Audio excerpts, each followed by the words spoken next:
يا أيها الذين آمنوا صلوا عليه وسلموا تسليما اللهم صل على سيدنا محمد وعلى آل سيدنا محمد كما صليت على سيدنا إبراهيم وعلى آل سيدنا إبراهيم إنك حميد مجيد مولاي صل وسلم دائما أبدا على حبيبك خير الخلق كلهم. ډیر د قدر وړ معزز او مکرم سامعین و ناظرین ورونو، په تیرو څو جمعو کې مسلسل وار د قیامت هغه علایم کوم چې رسول الله صلی الله علیه وسلم موږ تاسو ته بیان کړي، دغه یو څه نمونې مو ذکر کړې وې. د علایمو د قیامت نه چې رسول الله صلی الله علیه وسلم موږ تاسو ته بیان کړي، یوه علامه علماء کرام لیکي قبض العلم و ظهور الجهل. د قیامت د نښو نه او د قیامت د علامو نه بله علامه دا ده چې علم به قبض کړی شي او جهل به ښکاره شي.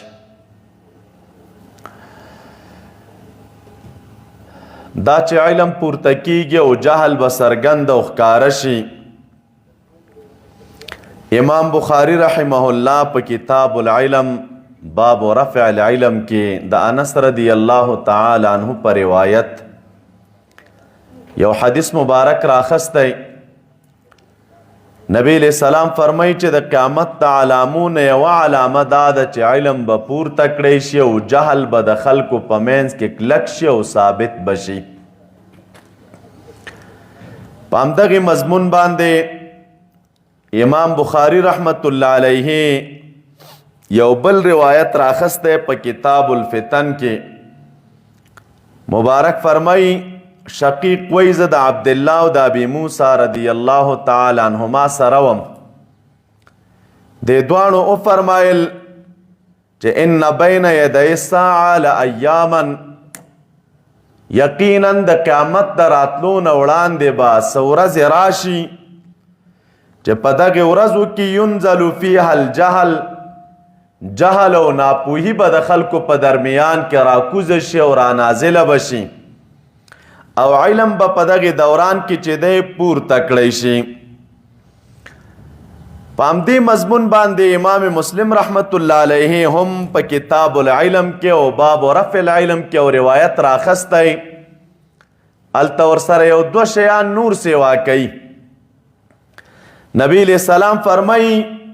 چې د قیامت د علایمو نه یوه علامه دا ده چې یتقارب الزمان، دا زمانه به سره رانږدې شي. د تقارب الزمان مقصد څه شی دی وروسته درته وایم، دا مستقله علامه علماء کرام د قیامت د علایمو نشماري. او دویم نبی علیہ السلام وایي ویقبض العلم، علم به پورته کړی شي او فتنې به څرګندې شي او ښکاره به شي. ویلقى الشح، د خلکو په درمیان کې به شح دا را القا کړی شي او شح به خور شي. او بل نبی علیہ السلام فرمای حرج او قتل چې دی دا به سیوا شي.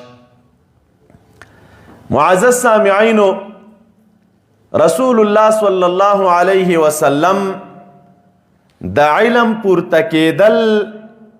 او د فتنو ظهور او د جهل ظهور دا د قیامت د علایمو نشمارلې ده. دا چې علم به سره کم پورته کیږي او د علم د پورته کېدو مقصد څه شی دی، په احادیثو کې دا هم راځي چې امام بخاری رحمت الله علیه په کتاب العلم کې دا روایت راخستی. عمرو ابن عاص رضی الله تعالی عنہ راوی دی. نبی علیہ السلام وی ان الله لا يقبض العلم انتزاعا ينتزعه من العباد. رب العالمین دا علم دا قیامت نه لږ وړاندې،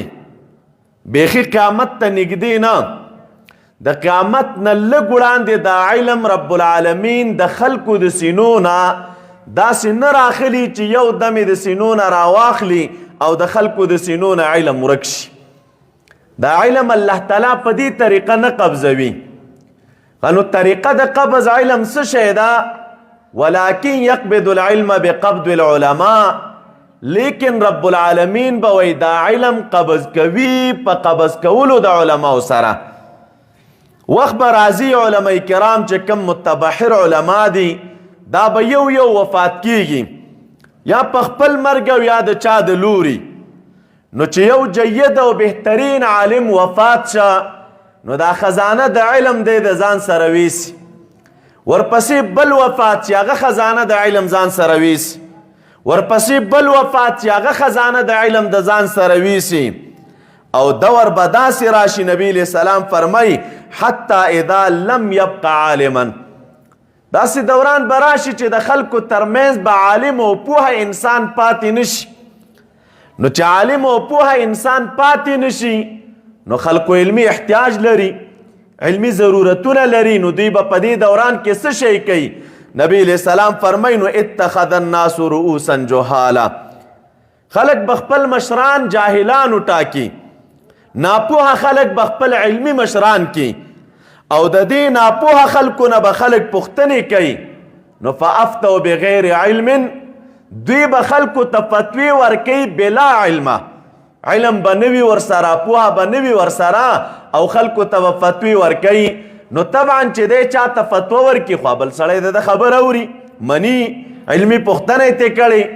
او چې کله د فتوا ورکړه او هغه خبر واورېدله ویې منله او عمل یې ورباندې وکړه، نو نبی علیہ السلام فرمای فضلوا واضلوا، دا فتوی ورکوونکي انسان ځانم ګمراه ځکه فتوی غلطه ورکړې ده. واضلوا، دا نور خلک هم ګمراه کړل. ولې؟ ځکه خلک د ده تابعدار و، د ده پسې روانو، نو د ځانم په غلطه فتوا ګمراه که او نور خلک چې دی هم ګمراه کړل. د دې وجې نه علامه نووي رحمت الله علیه چې شارح د مسلم دی په 14 جلد 230 صفحه باندې د دې حدیث مبارک مقصد دا ذکر کوي چې د دې حدیث نه ښکاره کیږي چې دا علم چې دا په آخره زمانه کې قبض کیږي. وایي د دې دا معنا نه ده چې دا علم د خلکو د سینو نه محوش او رب العالمین راواخلي، ولکن معناه ان یموت حملته. د علم د قبض معنا دا ده چې د علم حاملین دا به مړه شي او خلق به مشران ناپوه خلق وټاکي او دا ناپوه خلق به خلکو ته فتوی ورکوي. نو دوی به هغې هم ځان سره ګمراه کړي او خپله خو هسې هم ګمراهان دي. مسلمانانو وروڼو، دغه حدیث مبارک ته چې موږ او تاسو وګورو، د قیامت د علامونه یوه علامه نبی علیہ السلام د علم رفع او د جهل ثبوت او د جهل خورېدل دا بیان کړي دي. اوس کې څوک وایي چې موږ خو داسې زمانه کې قرار لرو چې د پخوا په نسبت خو دغه د علم ډیر دی، ملایان ډیر دي، طالبان ډیر دي، زده کوونکي ډیر دي، او نبی علیہ السلام وایي چې د قیامت د علامونه علامه دا ده چې علم به پورته شي. نو علم خو پورته شوی نه دی، علم خو نور هم پسې ډیر شه. و یاد ولرئ دوستانو، دا نن سبا چې کوم علم د خلکو په درمیان کې خور دی، دا هغه علم نه دی چې کوم علم ته شریعت علم وایي. شریعت علم چاته وایي؟ یو دغه علم دی چې دا موږ پکې مبتلا یو. نو دا علم عبارت دی د کثرت د معلوماتو نه. یو سړی دی ډیر معلومات لري، یو سړی دی ډیرې مسلې ورته زده دي، یو سړی دی ډیر ښه تقریر کوي، یو سړی دی ډیر کتابونه درس کوي، دې ته کثرت د معلوماتو وایي. علم چې د کوم شي نه عبارت دی نو هغه رښتیاً د خلکو په درمیان کې نشته او د خلکو د منځ نه د علم پورته دی. هغه علم څه شی دی؟ عبدالله ابن مسعود رضی الله تعالی عنہ نه رانقل دی، مبارک فرمایي چې لیس العلم بکثرت الروایات. علم خو په دې نه ده چې یو چاته روایتونه ډیر یاد دي او یو چاته احادیث ډیر یاد دي، یو چاته ایتونه ډیر یاد دي او دې خلکو ته بیانوي ګنې علم به دا شی وي. نه، ولکن العلم بتقوى الله. علم د تقوا نه عبارت دی، علم د خشیت نه عبارت دی. علم دې ته وایي چې د عالم په باطن کې به تقوا وي، علم دې ته وایي چې د عالم په باطن کې به خشیت وي، علم دې ته وایي چې عالم کې به الهیت وي، علم دې ته وایي چې عالم به دا زاهد وي په دنیا کې، آخرت ته به مایلی او دنیا سره به تعلق نه وي. علم دې ته ویلی کېږي چې یو سړی به امر بالمعروف او نهي عن المنکر کوي، نو علم د تقوا نه عبارت دی، علم د نورانیت نه عبارت دی، علم د رڼا نه عبارت دی، علم د خدای تعالی د خشیت نه عبارت دی. نبی علیہ السلام چې فرمایي چې په آخره زمانه کې به علم پورته شي، نو د پورته کېدو د علم نه دا مراد ده. دا معنا نه چې د خلکو معلومات به لرې شي، معلومات به ډېرېږي، خو لیکن علم تقوا او نورانیت ته وایي، نو تقوا او نورانیت به د خلکو د منځ نه ورک شي. تاسو فکر وکړئ دا زموږ او ستاسو په یاداشت او بیا سپین ږیرو ته ښه معلومه ده، که تاریخ وګورو نو هغه بیا بېله خبره ده. یو عالم به په یو علاقه کې د هغې سړي د خولې خبره دا به د کاڼي کرښه وه، هېچا به هم نه غورځوله. نن کور په کور ملا دی، علاقه کې لاس 12 ملایان دي، لیکن دغه خلک چې دا پخواني وو هغوی به یوه خبره وکړه او دا خبره یې چا ځمکې ته نه غورځوله. نن ټوله ورځ موږ لګیا یو چغې وهو، خبرې ته مو څوک کوم اهمیت نه ورکوي چې دا ملا صاحب څه شی وایي، نه څوک عمل کوي ورباندې، نه غوږ دي ورته، نه زموږ په وینا باندې د چا په ژوند کې بدلون راځي، نه انقلاب راځي. او د هغې خلکو علم او د هغې خلکو هغه د مجلس تاثیر دومره و چې یو ځل به څوک راله او ناسته به یې ورسره وکړه، د هغې انسان د باطن حال به بدل و. دې کې راز څه شی دی؟ راز دا دی که لباسونه هم داسې ډېر خوندور نه وه، خوراکونه هم ډېر خوندور نه و، اسباب هم داسې ډېر هغې خلکو نه لرودل، ظاهر حیات به یې ډېر یو کمزوری ورسره به ناست وې، خو په مجلس کې دومره نورانیت و چې چاته به یې وکتل په یو نظر سره به رب العالمین د هغې د باطن حال بدلوه. او نن موږ ټوله ورځ لګیا یو خلکو ته خبرې کوو او د هېچا په باطن کې هم بدلون نه راځي. وجه څه شی ده؟ دوستانو علم هغه و چې هغه خلکو سره و، هغه علم د نورانیت نه عبارت و، هغه علم د تقوا نه عبارت و. او هر چې دا زموږ دور نو معلومات ډیر دي، تقریرونه ښه دي، بیانونه ښه دي، دغه رنګې چې دی طرزونه ښه دي، عادات ښه دي، خو لیکن هغه کم تاثیر د علم او هغه نورانیت او تقوا او خشیت د رب العالمین چې د پخوانو علماو په سینو کې وه، هغه د اوسنو علماو په سینو کې نشته دی. نو دا د علم پورته کېدل دی، یعنې خپله پورته کېږي. ملا صاحب دی معلومات یې ډېر دي، بله ورځ مړ شي خلاص. دا چې دی ملا صاحب اوس تربیت کړی وی او دی روزنه کړی وی او دی د خلکو پالنه کړی وی، د خلکو اعمال او عقاید برابر کړي وی، نو په دې مثابت باندې علما نه دي نن سبا. دا د قیامت د علایمو نه علامه ده. او چې چا کې بیا خشیت وي او نورانیت وي، تقوا وي، دینداري وي، نو د هغې خلکو نظر او د هغې خلکو کتنه او د هغې خلکو مجلس دا بیا د عامو خلکو د مجلس په شان نه دی. د هغې په یو مجلس سره د انسان د باطن حالت رب العالمین بدلوي، او په یو مجلس سره د انسان په باطن کې د آخرت شوق او ذوق را پیدا کیږي او آخرت ته د تیاری فکر را پیدا کیږي. خدا هغه علما دي چې نن سبا په شان ته د هغې عنقا مرغه ګرځېدلي، چېرته په زرګونو یا په لکونو کې یو څوک داسې پیدا کې چې مجلس کې کښېني او بیرته ترې نه مطمئن اوځي او ستا د دنیا د باطن حالت بدل وي. نو دا د قیامت علامه ده چې علم به پورته کیږي، هغه تقوا به پورته شي، نورانیت به پورته شي، رڼا به پورته شي. او د همدې وجې نه بیا علماء کرامو دا لیکلي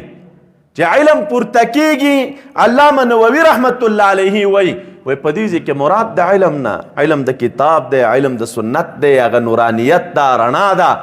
نو علم د کتاب ورک دی، علم د سنت ورک دی، علم د تقوا او د الهیت او د خدای تعالی ته د وصول هغه شیان ورک دي سره. نو چې ورک دي، الله دې زموږ او ستاسو په حالت باندې رحم وکړي او الله تعالی دې موږ او تاسو د خپلو نیکانو بندګانو د هغې په برکت او د هغې د مجلسونو او د هغوی د صحبتونو په برکت باندې د هغې معنویت نه بې برخې کوي. اساس معنویت دی، اساس الفاظ نه دي، الفاظ ښه تقریرونه نه دي، الفاظ ښه طرزونه او خاندازونه نه دي، نه، اساس دا تقوا ده او دینداري ده چې د چا په مجلس کې کېناستلی او د باطن حالت دی د آخرت طرف ته مایله شه او په دنیا کې دی د خپل ځان کمزوری حساب کا، عاجز دی ځان حساب کا او د باطن نه دی د کدوراتو د ازالي سلسله شروع شوله د کبر او حسد او د غرور او د انانیت. نو بس په دې ټکي باندې پوهه شه چې دا خلک نیکان دي او دوی سره هغه د باطن نورانیت او رڼا شته. نن خو چې ملا سره کښېنې رب العالمین په ذات یقینو کې کدامي په مجلس کې د حسد بازار دومره ګرمي لکه د ملایانو په بازار کې چې څومره ګرم دی یا والله که د امیانو په بازار کې چې دی د غیبت بازار دومره ګرم وي د هغې په منځ کې لکه د علماو په درمیان کې چې ګرم دی دا نن سبا چې دا امت دومره په اختلافاتو اخته دی او دوستانو دغه رنګې چې دی اوس مسلمانان په خپلو کې سره په لانجو باندې اخته دي نو چې په خپلو کې دا مسلمانان په لانجو اخته دي دا عوامو نه دي اخته کړي د عوامو دښمني که د چا سره د پولې په سر ده او د پټي په سر ده او د ځمکې په سر به یې په یو بل مشکل کې به سره اخته وي په دغې ټکو باندې د خلکو په منځ کې دښمني ده او دا چې علماو کومې دښمنۍ جوړې کړي دي د خلکو په درمیان کې نو دا داسې دښمنۍ دي چې دومره مضبوطې ریښې لري چې دا ورکېدو والا نه دي په دې کې انسان ته مرګ راشي او تر مرګه وخته پورې په دغې دښمنۍ باندې کلک ولاړ وي او په دغې حسد باندې کلک ولاړ وي نو که د دې علماو په مجلس کې نورانیت او رڼا وایي خو ته به یې په دښمنۍ نه اخته کولی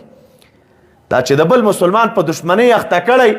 او دا سینه یې درته د کینې نه ډکه کړله د حسد نه یې ډکه کړله په بل مسلمان دې بې اعتماده کړي او په بل مسلمان باندې د بدګمانه کی دا د دې ملایانو د ناستې هغه بده ثمره ده د همدې وجې نه رسول الله صلی الله علیه وسلم فرمایلي چې علماؤهم شر من تحت ادیم السما د آخر زمانې علما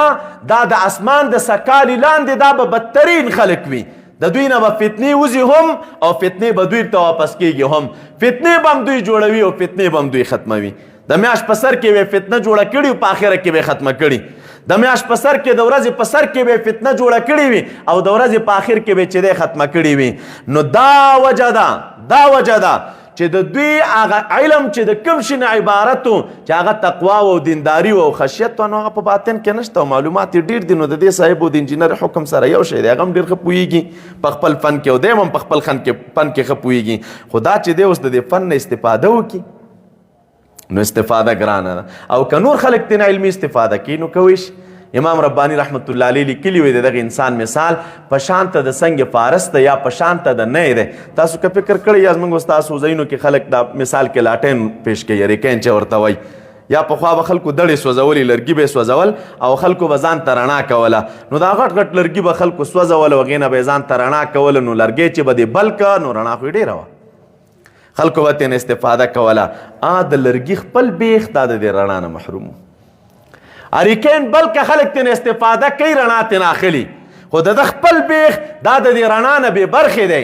هغه علما چې د هغوی د باطن رڼا او خشیت او دینداري پکې نه وي خلک به ترې استفادې هم کوي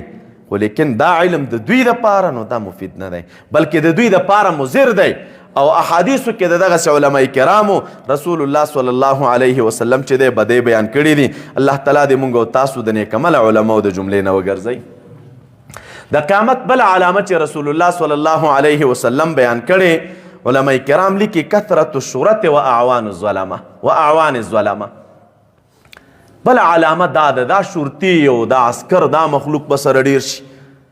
او د ظالمانو معاونین به ډېر شي خلک به د ظالمانو سره کومکونه ډېر کوي د همدې وجې نه په مسند احمد کې امام احمد رحمت الله علیه حدیث راخستی ابو امامه رضی الله تعالی عنه راوي دی نبی علیہ السلام فرمایلی دي یکون فی هذه الامه فی آخر الزمان زما په دې امت کې به په آخره زمانه کې څه خلک راشي یا حدیث الفاظ دا دي چې یخرج رجال من هذه الامه فی آخر الزمان په آخره زمانه کې بس ما په دې امت کې څه خلک را پیدا شي او دا خلک به داسې وي معهم سیاتن لاسونو کې به کوړی وي کانها اذناب البقر لکه په شانته د لکیو د غواګانو دا د غواګانو لکۍ چې څنګه دي هم دغه شان د دوی په لاسونو کې به کوړی وي او کار به د دوی څه شی کوي یغدون فی سخط الله ویروحون فی غضبه سبا به هم د رب العالمین په ناراضګۍ کې تیروي او ماښام چې راشي ماښام به هم د رب العالمین په غضب او دغه په ناراضګۍ کې یعنی ټوله ورځ به د الله تعالی په نافرمانۍ کې تیره شي او دا کوړي به لاس کې نیولي وي او مسلمانانو ته به د دې په وجه باندې چې دی اذیت ورکوي د همدې وجې نه امام مسلم رحمت الله علیه په همدغې مضمون یو بل روایت د ابو هریره رضی الله تعالی عنه نه راخستی چې نبی علیه السلام فرمایي صنفان من اهل النار لم ارهما وایي زما امت کې دوه ډلې دي جهنمیان چې تر څو لا دا خلک ما نه دي لیدلي دا دوه ډلې کومې کمې وي یو نبی علیه السلام وایي قوم معهم سیات کاذناب البقر داسې یو قوم به راشي چې دا لا ما لیدلي نه دي تر څو چې د هغې خلکو په لاسونو کې به کوړۍ وي په شان ته د لکیو د غواګانو یضربون بها الناس په دې باندې چې دی خلک به وهي.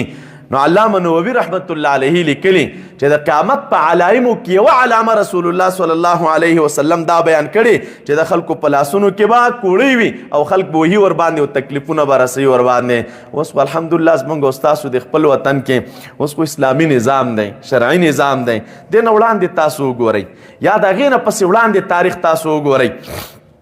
چې د اسلام په نوم او د جهاد په نوم دې پاټکیانو سره کم ظلمونه په دې مسلمانانو نه دي کړي. همدا کوړۍ به په لاس کې وي او همدغه لښتې به په لاس کې وي او کیبلونه به په لاس کې وه، لښتې به په لاس کې وي. که د مسلمان په عزت ورپېښېدل پې سرپی نه ده کړې، که په مال ورپېښېدل سرپی پې نه ده کړې. دغه رنګې که چېرته په ناموس یې ورپېښېدل بس لنډه ده چې د دې خلکو کوشش دا چې مسلمان ته باید په څه طریقه باندې زه تکلیف ورسوم. او دا د مخکې نه رسول الله صلی الله علیه وسلم موږ تاسو ته بیان کړی چې د قیامت په علامو کې یوه علامه دا ده چې داسې خلک به راشي او لاسونو کې به یې کوړي وي او خلک به وهي ورباندې.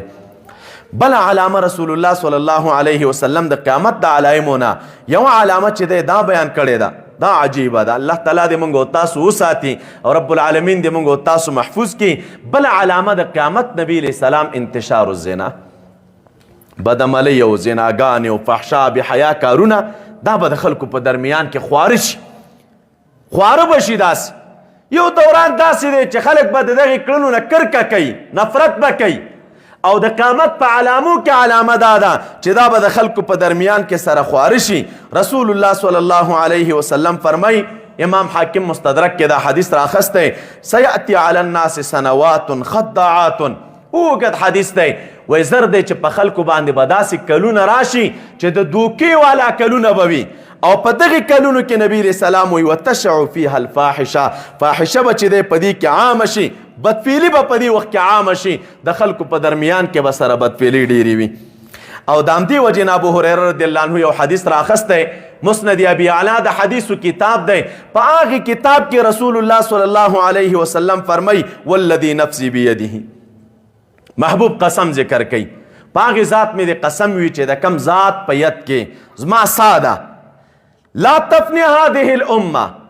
دغه امت دا خپل امت یادوي، دا امت به تر هغه وخته پورې فنا نشي حتی یقوم الرجل الى المرأة فیفترشها فی الطریق فیکون خیارهم یومئذ من یقول لو واریتها وراء هذا الحائط. الله دې دا صحنه مونږ او تاسو ته نه ښایي. رسول الله صلی الله علیه وسلم فرمایي امت به مې تر هغه وخته نه پانی کېږي تر دې چې په دې زما په دې امت به داسې یو حالت هم راشي، یو سړی به علنن په لاره کې لګي بدفعلي به کوي. یو بل کس په دې دوران کې نبی علیه السلام فرمایي غوره انسان به څوک وي؟ وایي په دې دوران کې به غوره انسان هغی چې دغې بدعمله انسان ته به وایي چې واله که لږ خو پناه شئ، د لارې نه خو اخوا شئ، دیوال نه اخوا شئ. نو په دې دوران کې رسول الله صلی الله علیه وسلم فرمایي چې غوره انسان به هم دی وي، دا دومره خبرې کوونکی انسان. باقي نوره سلسله د امر بالمعروف او د نهي عن المنکر دا به سره په ختمېدو باندې وي او دا به په ورکېدو باندې وي. بدعملیانو به د خلکو په منځ کې ډېرې وي او کوي به هم او فخر به هم کوي ورباندې. باقي خلکو ګناهونه کول خو پټ ګناهونه کوي. او بیا د آخرې زمانې نښه دا ده چې ګناهونه به کوي، فخر به هم کوي ورباندې، ناز به هم کوي ورباندې چې تو ګوره ما داسې عجیب کار وکړه، ما داسې عجیب کار وکړه. نو د قیامت د علامو نه بله علامه رسول الله صلی الله علیه وسلم دا ذکر کړی ده. علامه قرطبي رحمت الله علیه لیکلي وایي دغه کم حدیث چې نبي علیه السلام ویل، دغه کړکۍ بندې کړه لکه هغه بندې کړه، دا کم حدیث چې رسول الله صلی الله علیه وسلم وویل وی دا د قیامت د علایمو نه یوه علامه ده. علامه قرطبي لیکلی دي چې ته وګوره دغه کار چې کوم نبي علیه السلام بیان کړی دی موږ ته، نو دا واقع دی. فوقعت خصوصا فی هذه الازمان، وی دا کار واقع دی د خلکو په درمیان کې، خاص کر په دغه زمانه کې. نن سبا علماء کرام لیکي چې علامه قرطبي خپله زمانه یادوي چې لسګونه کاله مخکې تیر شوی مفسر د قرآن کریم دی. نو زموږ او ستاسو د زمانو به څه حال وي؟ دا چې سړی بیرون ووځي او بازار ته ووځي، دا د مخلوق حال وګوري او د دغې امت حال وګوري او د دوی بې حیایي وګوري چې دا په څه شي کې مبتلا دي. نو رسول الله صلی الله علیه وسلم وړاندې نه موږ او تاسو ته دا ذکر کړی. بل علامه د قیامت علماء کرام چې ذکر کوي هغه انتشار الربا، د خلکو په درمیان کې به سودونه خواره شي، سود به عام شي. رسول الله صلی الله علیه وسلم فرمای، امام بخاری دا حدیث راخسته دی، ابو هریره رضی الله تعالی عنہ راوی دی، لاتین علی الناس، په خلکو باندې بداس یو وخت راشي چې لا یبال المرء بما اخذ المال، یو سړی به دا پروا نه کوي چې ما څه شي مال اخستی دی، ام من حلال ام من حرام، چې ما دا مال حلال اخستی دی او که ما دا مال حرام اخستی. ټول نظر د خلکو به پر راغونډولو د مال باندې چې مال په څه طریقه راغونډ کم. نور دا فکر او سوچ به د چا سره نه وي چې زه اوس په حلالو کې اخته یم او که زه په حرامو کې اخته یم، حلال مال راغونډوم او که حرام مال راغونډوم. دا د قیامت د علایمونه رسول الله صلی الله علیه وسلم دا علامه ذکر کړې ده. او دا تاسو فکر وکئ نن سبا په دې دور کې که خواص دي او که عوام دي، که ملا دی او که امی دی، د ټولو خلکو په ذهن کې دا خبره پرته ده چې دنیا باید څنګه ډېره کم، دنیا باید په څه طریقه باندې را حاصله کم. دا چې اوس د کوم ځای نه را حاصله کم، حلال مال دی والله اعلم، حرام مال دی والله اعلم، معلومات نه کېږي. خو خلک لګیا دي چې مالونه ځان ته را ډېر کړي، که د حلال وي او که د حرام وي. نبی علیه السلام د قیامت په علایمو کې دا علامه ذکر کړې ده. او بیا د دې وجې نه امام بخاري رحمت الله علیه چې دا حدیث مبارک راخلی، دا آیت هم ورسره راخلی، یا ایها الذین آمنوا لا تأکلوا الربا اضعافا مضاعفا. ای د ایمان والو رب العالمین وی تاسو چې د مالونه مه خورئ په سود سره، په دوچندۍ سره، په ډیرو چندونو سره د خلکو مالونه مه حاصلوئ. دا سود خو ګوره چې خلک کوي نو دا یو جانب خو د ګټې په فکر کې دی، او دا بل جانب چې سود ته غاړه ږدي نو دی غریب مجبوره دی. یو سړی قرضدار دی او مصیبت کې ګیر دی، نو حق خو دا جوړیږي چې مسلمان د ته قرض حسن ورکي. دا قرآن کریم کې چې بار بار رب العالمین فرمایي چې من ذا الذي يقرض الله قرضا حسنا، څوک دی چې رب العالمین ته قرض حسن ورکي. دا مومن مسلمان ته د قرض مال ورکول الله تعالی خپل قرض یاد کړی، من ذا الذي يقرض الله قرضا حسنا. نو مسلمان ضرورت لري، نو پکار دا ده چې ته ضرورت پوره کې. دا چې داغه د ضرورت نه ته غلط استفاده کوي، هغه دی مجبوره او ته ورته چې 1000 روپۍ درکوم او 100 به د پاسه راکوي، او 1 لک درکوم او 10,000 په د پاسه راکوي، او 2 لکه درکوم هم داسې دا فیصدي ورسره ډېروي، نو ته د هغه د مجبوریت نه غلط استفاده کوي. د همدې وجې نه رب العالمین منع کوي چې دا کار تاسو مه کوئ. او بیا الله تعالی فرمایي الذین یأکلون اموال الربا، هغه خلک چې د مالونه د ربا خوري، مال د سود خوري، نو د دوی حالت به د قیامت په ورځ باندې څه شی وي؟ لا یقومون. الله تعالی فرمایي دوی به د قیامت په ورځ نه راپورته کېږي د خپلو قبرونو نه مګر د هغه چا په شان چې په چا باندې دنیا کې پیریان راغلي. کله چې په چا پیریان راشي که تاسو فکر کړي دغه حرکات غیر موزون وي، د لاس حرکت غیر موزون وي، د وجود ټول حرکت غیر موزون وي، رپیږي، خوځېږي، کوږ وي، نو سودخور انسان دا به د قیامت په ورځ باندې همدغسې چې دی کوږ راپورته کېږي، د پیریانی په شکل باندې ورا پورته کېږي. نو حق دا ده چې مسلمان سره ښېګڼه وشي، او چې ته ښېګڼه نه کوې د مسلمان سره نو زوروه خو ما تکلیف مه ورکوه. او نبی علیه السلام فرمایي که بیا هم دا شیان وو دا د قیامت د علامو نه علامه ده. بانکي سیستمونه تاسو وګورئ، د ملکونو تجارتي سیستمونه وګورئ، تاسو د مسلمانانو خپلو کې معاملات سره وګورئ، اطرافو کې که دې شیانو باندې څوک وس او توان نه لري چې یاره زه اوس چاته د سود پیسې ورکړم یا د سود پیسې واخلم، نو اطرافو کې ګروي رواجونه دي، ځمکه ده ګرو مې کړله او کور دی او ګرو مې که چاته، نو بس تیاره ښه ګروي ده، چل خلکو ته یاد دی صاحب ځمکه دې ګرو کړله، هغې سړي روپۍ واخیستلې او دا سړی قرار په ځمکه باندې پروت وي او ګټه ترېنه اخلي کې 15 کاله وخوړله او که 10 کاله وخوړله، اخره کې چې کله دا سړی درته روپۍ ورکړي دی ورته دا ځمکه او کور واپس وسپاري. نو دا خو سود دی، دا کار منع دی. دا ګروي چې په اسلام کې حیثیت لري دا به انشاءالله تاسو ته زه مسایلو کې وایم. په ګروۍ کې بله فایده نشته غیر د اعتماد نه. دا ګروي خلک ولې کوي؟ په ګروۍ کې مقصود اعتماد دی. اعتماد دا معنا یو سړی دی چاته قرض روپۍ ورکوي، خو ځان سره فکر کوي چې هلکه دا د قرضدارۍ معاملې خو داسې ډېرې سره خوندورې نه دي، اکثره چې څوک چاته قرض روپۍ ورکړي نو بیا پرې ټول عمر کړېږي، واپس یې نه راکړي. نو وایي ښه زه درته قرض روپۍ در کومه، خو ته به ما ته څه شی په بدل کې راکې،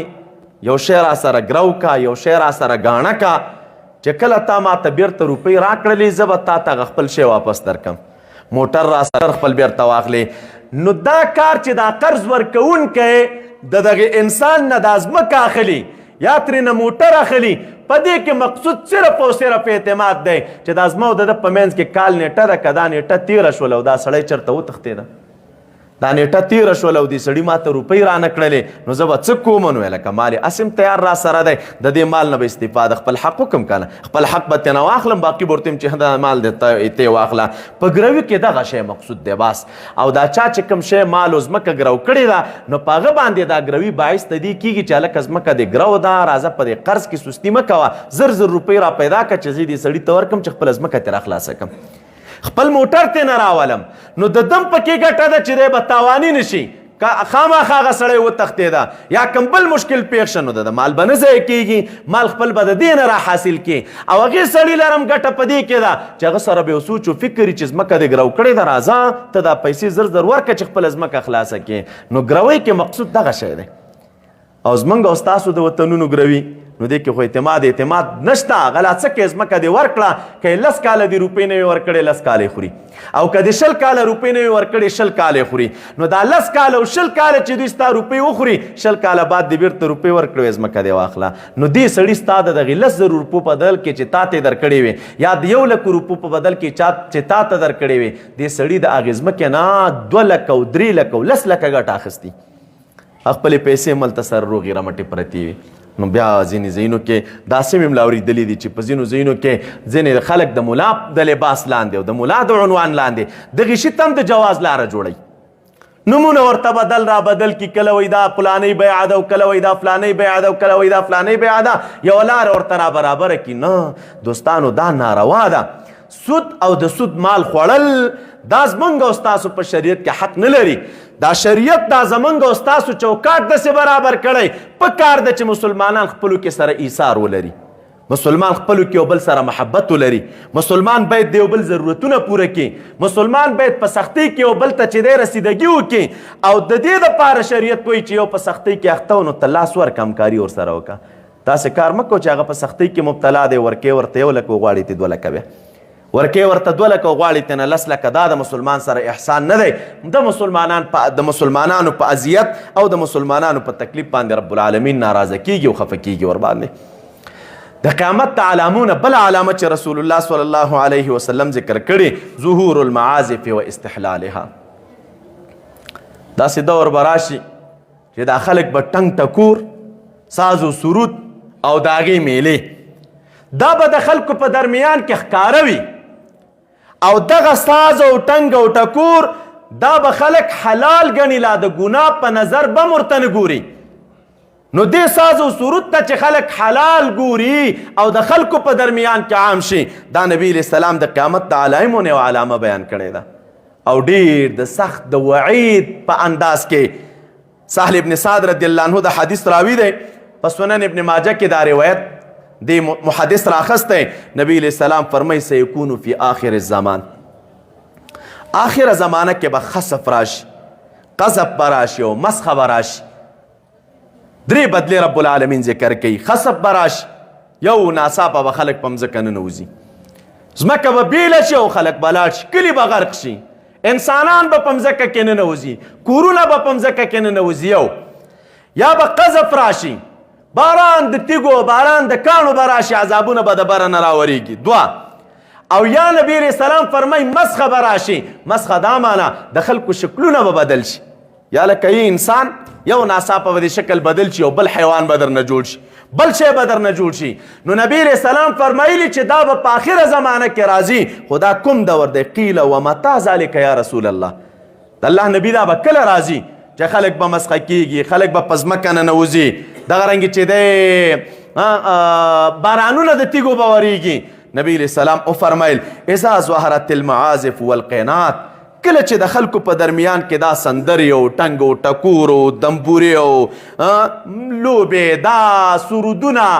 دا موسیقیانې، دا چې د کله د خلکو په درمیان کې سره خوري شي او دا ښکاره شي د خلکو په درمیان کې، او سندري ویونکي راشي او د خلکو په منځ کې ناست او سندري وی او دا کیسې چې د عامې شي، نو رسول الله صلی الله علیه وسلم فرمایي چې په دې دوران کې به په خلکو مسخ هم راځي، قذف به هم راځي او دغه رنګې خسف به هم راځي. او دا موږ او تاسو ولیدل، ډېرو ځایونو کې دا میلې جوړې وي کلپونه جوړ وي خلک ناستې سندرې پکې وایي ډمانې پکې ګډېږي هغه ساحه رب العالمین غرقه کي په هغې ځای باندې رب العالمین عذاب راولي خلک مسخه کي ځمکه بسته ښار په مځکه باندې ننوځي دا د قیامت د علامونه رسول الله صلی الله علیه وسلم بله علامه بیان کړې چې سندرې به عامې شي سندرې به عامې شي تاسو ګورئ دا نن سبا خو د میډیا دور دی خلق لګي په خپلو اکاونټونو کې دا لیکلي وي په دیوالونو باندې لیکلي په بورډونو باندې لیکلي او عنوان دا ورکوي چې موسیقي د روح غذا ده موسیقي د روح غذا ده د موسیقي په وجه باندې وای روح ته چې دی غذا ملاویږي نو چې روح ته غذا ملاو شو نو معنا دا ده چې روح قوي کیږي ور باندې په دغه عقیده باندې چې هر څوک چې موسیقي د روح غذا ده دا د مسلمان عقیده نه ده موسیقي د روح غذا نه ده بلکې موسیقي معنویت وژني د همدې وجې نه رسول الله صلی الله علیه وسلم فرمایي چې ان الغناء ينبت النفاق في القلب كما ينبت الماء الزرع دا غنا ساز و سرود ټنګ او ټکور دا سندرې وغیره اوریدل دا وی د انسان په دې باطن کې منافقت دقسې را پیدا کوي لکه څنګه چې د اوبو په وجه باندې ګیا راشنه کیږي وچ ځای دی اوبو ورته خوشې کا نو هلته چې دی ګیا را زرغونه شوله د اوبو په وجه باندې همدقسې د انسان په زړه کې منافقت دا د ساز و سرود او د موسیقۍ نه را پیدا کیږي ته په دې فکر چې دا د روح غذا ده د روح غذا نه ده روح دی وژني دا په عبادت کې چې د خوند نشته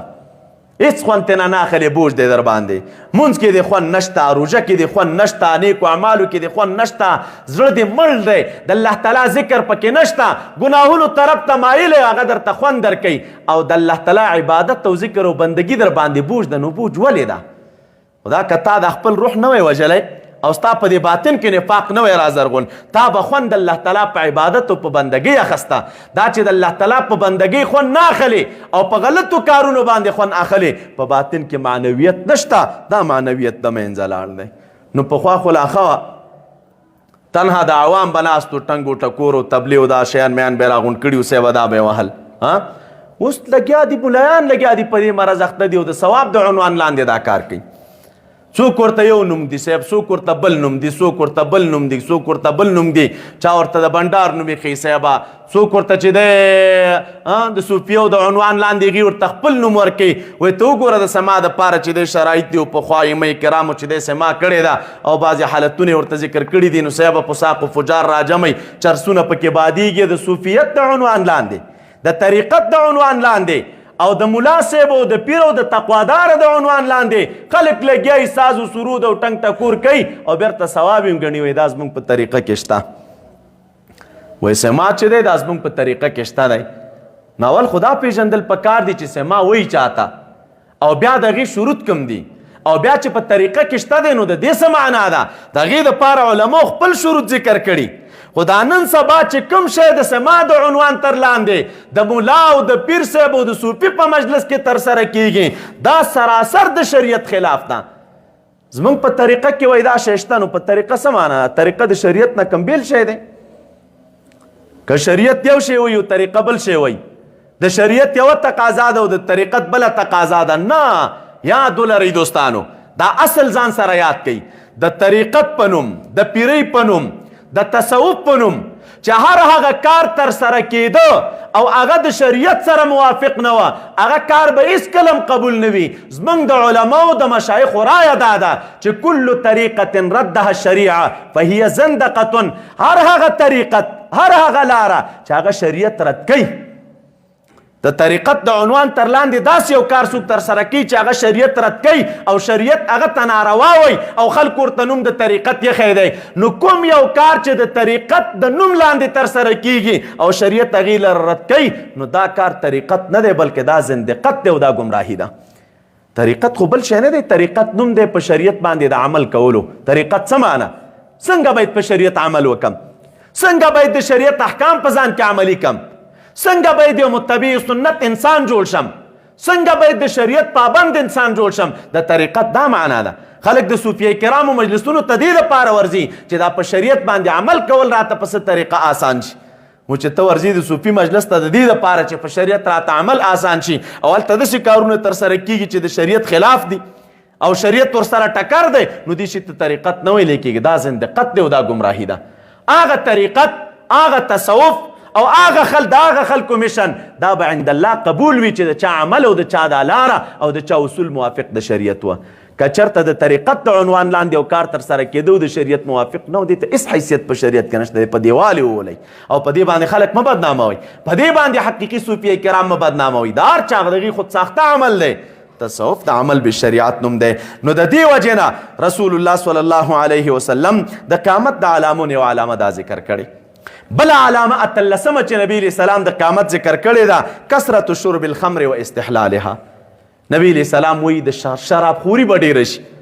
او شراب به خلک حلال ګڼي.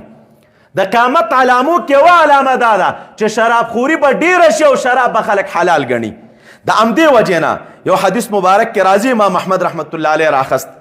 سنن ابن ماجه کې دا حدیث ذکر دی د عباده ابن صامت رضی الله تعالی عنہ پر روایت. نبی علیہ السلام فرمای لتستحلن طائفة من امتی الخمر. داسې وخت به راشي چې زما په دې امت کې به یوه طایفه او یوه ډله دا شراب چې دی دا حلال کی او د حلالو په نظر باندې به ورته ګوري او څه چل به کوي، حلالوي به خو باسم یسمونها ایاهو، یا لکه وي به شراب او دوی به ورته یو بل نوم یخی، نوم به ورته بدل کړی، بس نوم بدل کا او هغه بدل نوم باندې چې دی بس دغه د شراب به خلص کي وی لکه شراب خو نه دي. او دا د نن سبا موږ او تاسې ورسره مخ وي دوستانو چې رسول الله صلی الله علیه وسلم فرمای شراب به خلک حلال ګڼي او په دې عنوان به حلال ګڼي چې وي به شراب او نوم به ورته بل یخی. دا چې چاته وایي چې هلکه شراب دی ویس که الله تعالی دې موږ او تاسې وساتي په شوق امین ووایي، نو دا نوم خو په خلکو بد لګېږي. او که همدغه شراب دې ورته را دې وړه چې انرژي ده، اوس شراب خلک کي د انرژۍ د عنوان لاندې هلکه نوشابه ده، جوس دی، فلان او فلان او دا نومونه به ترې تاویي را تاویي، شی به عمقه وي، سکر به پکې وي، نشه به پکې وي، مستی به پکې وي، نوم یې ورته بدل کړی انرژي ده،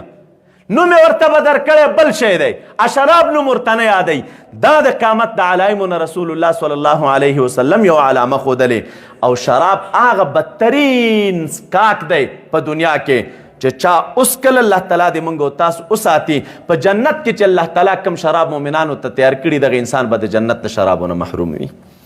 او ډیر مفاسد چې نور پکې پراته دي رب العالمین قرآن عظیم شان کې ذکر کړی، یسألونک عن الخمر والمیسر قل فیهما اسم کبیر ومنافع للناس واسمهما اکبر من نفعهما. او بل ذکر رب العالمین وی نبی علیہ السلام ته د خلکو ته وایي چې یقینا دا انما الخمر والمیسر والانصاب والازلام رجس من عمل الشیطان فاجتنبوه. الله تعالی وی دا جواریان او دا شراب وغیره رجسن پلیتی ده او من عمل شیطان ده، د شیطان د عمل نه ده، فاجتنبوه ځان ته نه وساتي او اجتناب ته نه وکړي. نو صحابه کرامو مس واورېدله حدیث مبارک کې راځي مورخینو لیکلي چې د مدینې منورې په کوڅو کې داسې چاټۍ چاټۍ خلکو کورونو کې لرودلي، خپل شراب به یې جوړول او څکل به یې، دا یې واړولې همداسې لښتي د مدینې منورې په کوڅو کې روان وه. نو دا بېکاره شی دی او چې کله عام شي نو بس دا د قیامت د علامو نه علامه ده. نو دلته هم عام دي، وطنونو کې هم عام دي، دکانونه ورته جوړ دي، په یو نوم او په بل نوم خرڅېږي. الله تعالی دې په اسلامي معاشره باندې رحم وکړي. بل د علایمو د قیامت نه چې رسول الله صلی الله علیه وسلم ښودلې ده هغه زخرفة المساجد والتباهي بها. د قیامت د علامو نه یوه علامه چې نبي علیه السلام ښودلې هغه د مساجدو ښایست دی او په مساجدو باندې فخر دی. د مساجدو ښایست او ښکلا او په مساجدو باندې فخر دا د قیامت د علامو نه یوه علامه ده. د دې وجې نه انس رضی الله عنه د حدیث راوي دی په مسند احمد کې دا حدیث ذکر دی په 3 جلد 134 صفحه باندې. نبی علیه السلام فرمایي لا تقوم الساعه، قیامت به تر هغه وخته پورې نه قایمیږي حتی یتباه الناس فی المساجد، تر دې چې خلک به په یو بل باندې د مساجدو په باره کې فخرونه کوي. یو چې ما ډېر ښایسته جوړ کړی، بل وایي ما ډېر ښایسته جوړ کړی، بل به وایي ما ډېر ښایسته جوړ کړی، بل به وایي ما ډېر ښایسته جوړ کړی دی. بس دې شیانو ته به دا خبره جوړوي. او دا رسول الله صلی الله علیه وسلم د قیامت د علایمو نه ذکر کړي. بل روایت کې راځي، رستو به درته ووایم، نبی علیه السلام فرمایي د آخر زمانې د خلکو حالت به څه شی وي؟ مساجدهم عامرة وهي خراب من الهدى. جماعتونه به د خلکو ډېر ښایسته وي خو د هدایت نه به خراب وي. د هدایت څه معنا؟ چې خلک به پکې منځونه نه کوي نه شارحینو لیکلي هدایت مونږ نه کولو ته نه وایي منځونه به په مساجدو کې ډېر کېږي خو وهي خراب من الهدا د هدایت نه به خراب وي عبادت چې کوم شي ته وایي هغه به نه وي پکې بندګي چې کوم شي ته وایي هغه شی به نه وي تاسو وګورئ مساجد د نن سبا دور د خلکو د میلو مرکز مساجد د غم خادي مرکز مساجد د غیبت مرکز مساجد د مسلمانانو د بې اتفاقي مسجد مراکز مساجد دا ټول کارونه موږ او تاسو مساجدو کې ترسره کوو او بیا مونځ هم کوو پکې او چې مونځ وشي نو مونځ خو داسې نه ده چې خلک یې پکې نه کوي مونځ کېږي پکې خو چې هغه مونځ کوم شي ته وایي نو هغه شی نه دی که لسګونه ولاړ دی او که زرګونه ولاړ دی خو مونځ یې وکړو سلام یې وګرځوه اوله کې الله اکبر ویلې او په آخره کې السلام علیکم ویلې نور په دې پوه نه شي چې اومې کړه څه او نه په دې پوه شي چې اومې ویل څه او نه په دې پوه شو چې چاته ولاړم او نه په دې پوه شو چې د مانځه تقاضا رانه څه شی وه بس یو عادت یې ترسره کړو په خپله مخه باندې لاړ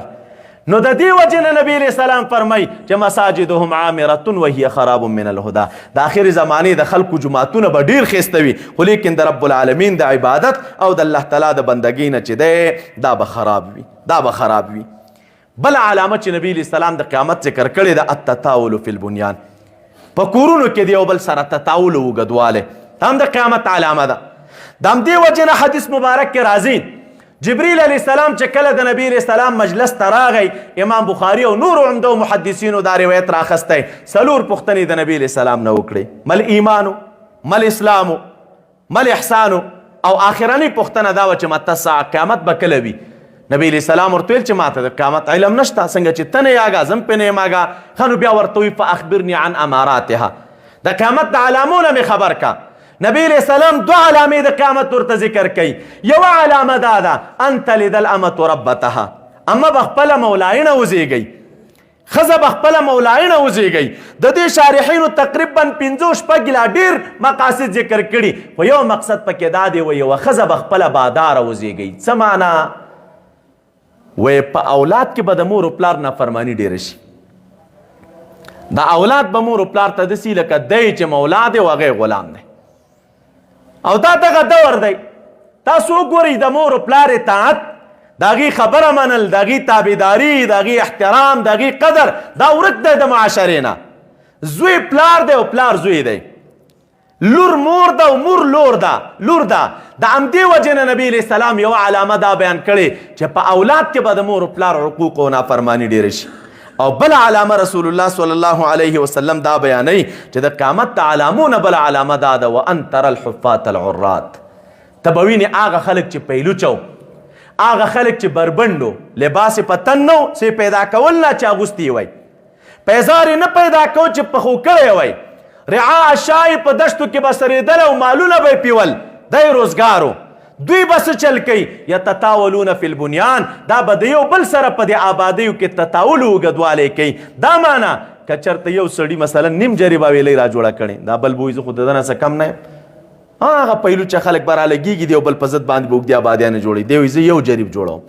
او که چېرته بل یو جریب جوړه کړه دی به ویل دنه خو زه څه کم نه یم زه یو نیم جریب جوړوم او که چېرته چتونه یې جوړ کړي او بلډینګ یې جوړ کړی نو که همسایه او د ده خپل خپلان چېرته یو چت جوړ کړی دی به وایي دنه خو زه څه کم نه صبر وکړه زه به یې 2 کم او چې د 2 کړه بل به وایي زه به یې 3 کم او چې د 3 کړه بل به وایي زه به یې 4 کم نو دا هغه خلک چې دا پیلوچه خلکو کوچانو عربو د بانډو خلکو لباس په تن نو دوی به رالګېږي او د یو بل سره به چې دی اوږدې آبادیانې د یو بل په ضده جوړوي او دا علامه څرګنده تاسو وګورئ دې ښارونو کې د بیرون ملکونو کې وګورئ چېرته چې ښه او غټه بنګله پیدا کېږي په افغاني قشر کې نو دا اکثره چې دی د کوچیانو وي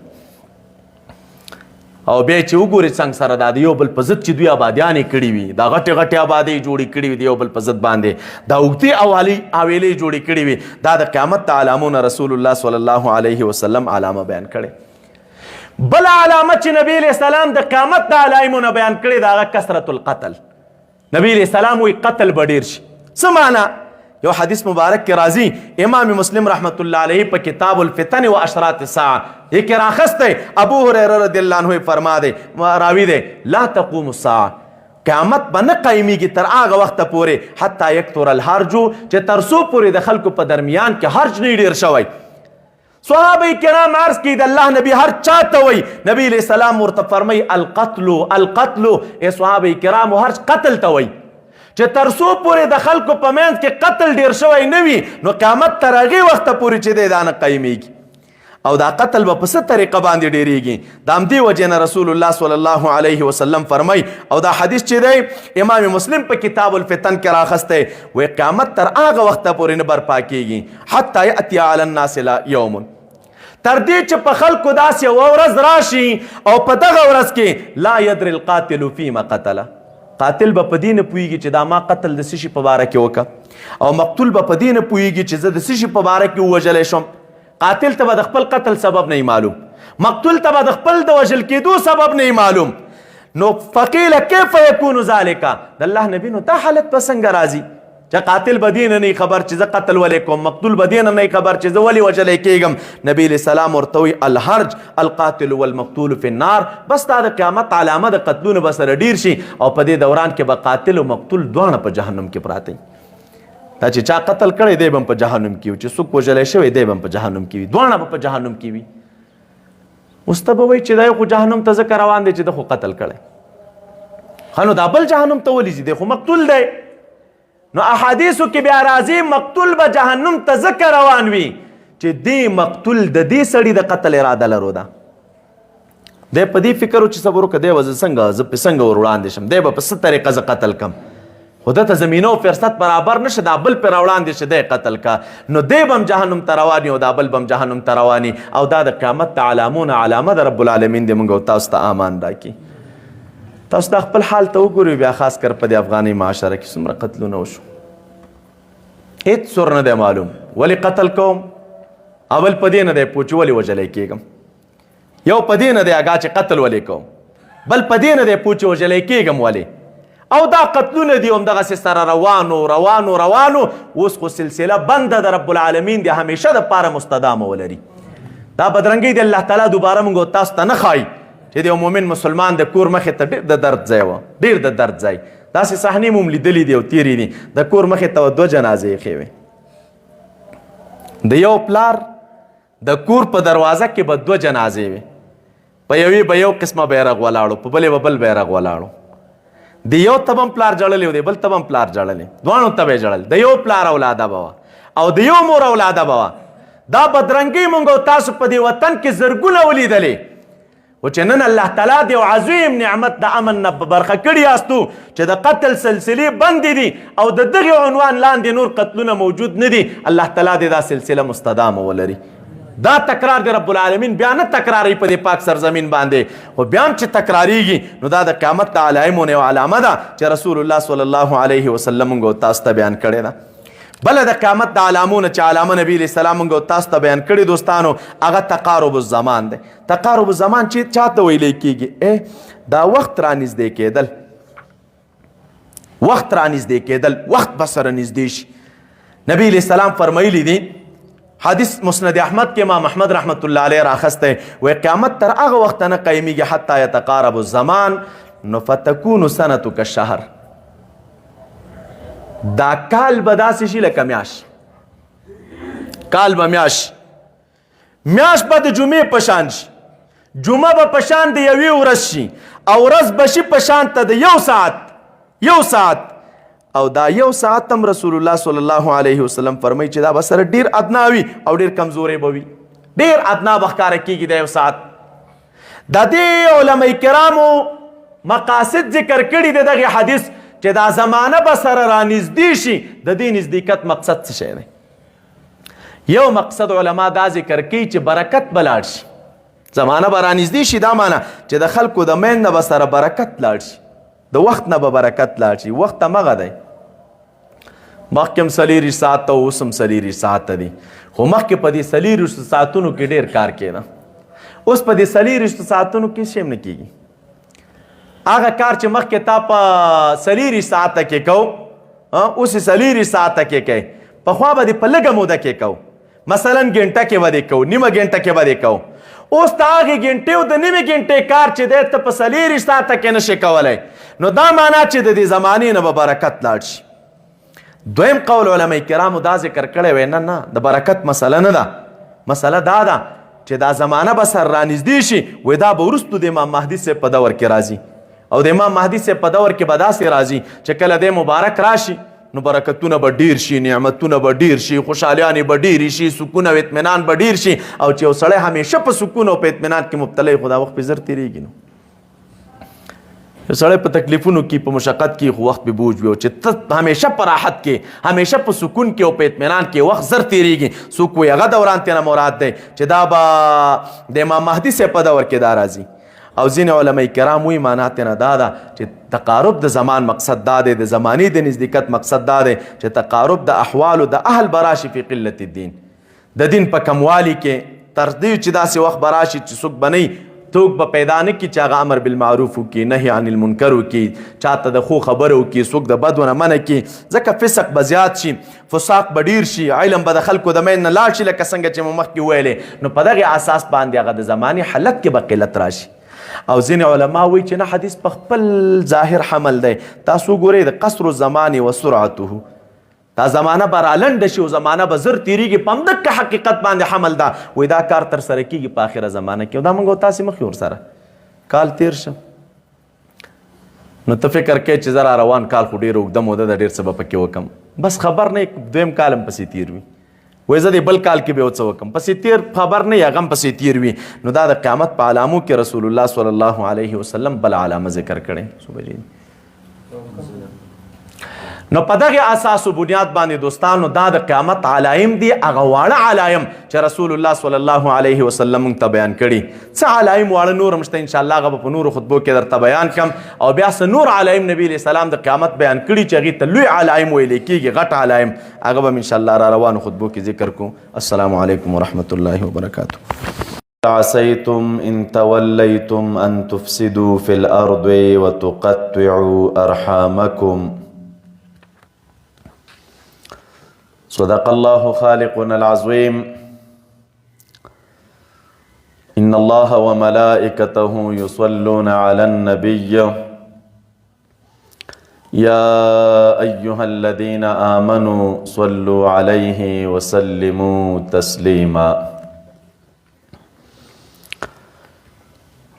ډیر د قدر وړ معزز او مکرم سامعین او ناظرین ورونو، پتی رسو جمعو کې مو مسلسل د قیامت علایم بیان کړل، آغا چې کوم مونږ او تاسو ته رسول الله صلی الله علیه وسلم بیان کړیو. د پردې کشک په هغې سلسله کې د قیامت د علاماتو نه بل علامه رسول الله صلی الله علیه وسلم مونږ تاسو ته ذکر کړي ظهور الفحش وقطيعة الرحم وسوء الجوار. د قیامت د علامونه بل علامات یو د فحاشۍ ظهور دی، د رحم او د خپلولۍ او د رشتې کټ کېدل دي، دریم بد همسایتوب دی. مسند احمد کې امام احمد رحمت الله تعالی علیه په صحیح سند سره یو روایت راخستی. راوی د حدیث حضرت عبدالله ابن عمر رضی اللہ تعالی عنہما دی. محبوب فرمائی لا تقوم الساعة، قیامت به تر آغا وقت پوری نقائمیگی حتی یظهر الفحشو چې ترسو پوری فحش ظاهر شوی نوی او فحش ښکاره شوی نوی. دویم نبی علیہ السلام فرمائی تفاحش دا سرګند شوی نی،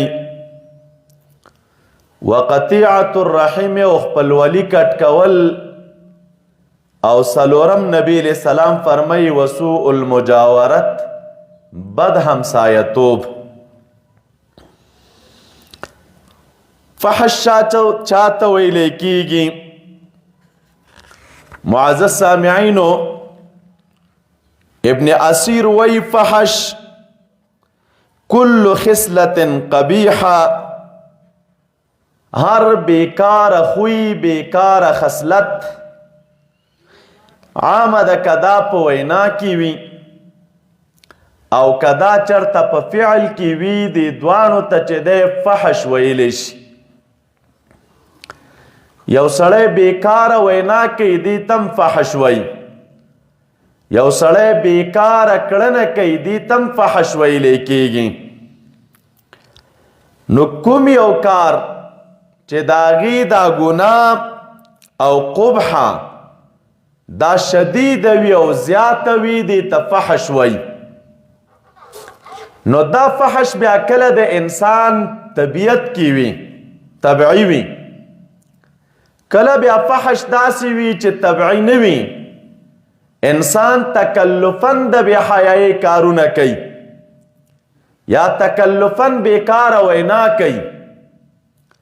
نو کدا فحش او بیکار کار د انسان طبعی او داغ کار شو، دام د قیامت د علاماتو نه و علامه ده. او کچا دا بیکار وینا او بیکار کړنه دا په تکلف سره سرګندوله، دام د قیامت د علاماتو نه و علامه ده. او دریم رسول الله صلی الله علیه وسلم چې فرمای هغه قطیعة الرحم ده. د چا سره دی خونی رشته وي او دغه خونی رشته کټ کوي او ته دا خونی رشته دغه انسان سره نه پالې، د قیامت د علاماتو نمدام یو علامه ده. د امدی وجینا حدیث مبارک کې راځي کله چې رسول الله صلی الله علیه وسلم رشته پیدا کړه نو دی رشته ته اویل خطاب ورته وکړه، اما تردوین اے رشتی آیا ته په دې نه راضي کیږي او ته په دې نه خوشحاله کیږي چې زه خپل رحمت ته وصل کم هغه انسان لره چې کم انسان تا وصل کوي، او هغه انسان زه د خپل رحمت نه لري کم او قطع کم چې کوم یو انسان تا قطع کوي. نو چې کوم یو انسان رشته پالی د انسان رب العالمین خپل رحمت او مهربانی ته وصل کوي، او کوم یو انسان چې رشته نه پالی او په معمولی ادنا او بیکار خبرو باندې دا رشته کټ کوي، نو دغه انسان الله تعالی د خپل رحمت نه لري کوي. نو د قیامت په علاماتو کې یو علامه نبی علیہ السلام د رشتې کټ کول یاد کړی دي. تاسو فکر وکړئ دوستانو، څومره رشتې چې نن سبا دي د خلکو او خونی رشتې دي، خپلولي ده، دا خلک څومره په ادنا خبرو باندې د منځه وړي. معمولی ادنا خبر راشي په میاشتو په کلونو خفوي، معمولی ادنا خبر راشي په یو بل سلام نه اچي،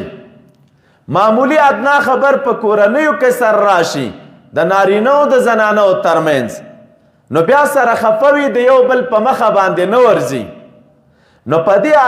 ادنا خبرو باندې خفګان او په ادنا خبرو باندې رشته کټ کول دا د قیامت د علامونه او علامه ده. او بل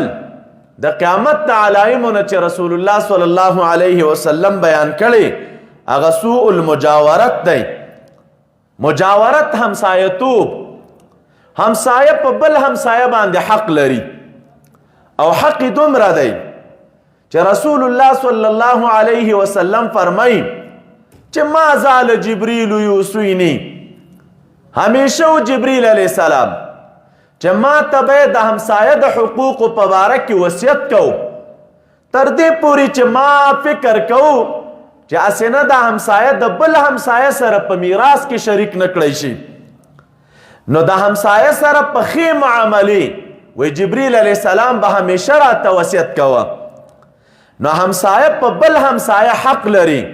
حسن مجاورت، ښه همسایه توب دا د مسلمان حق دی، باید مسلمان همسایه وپالي.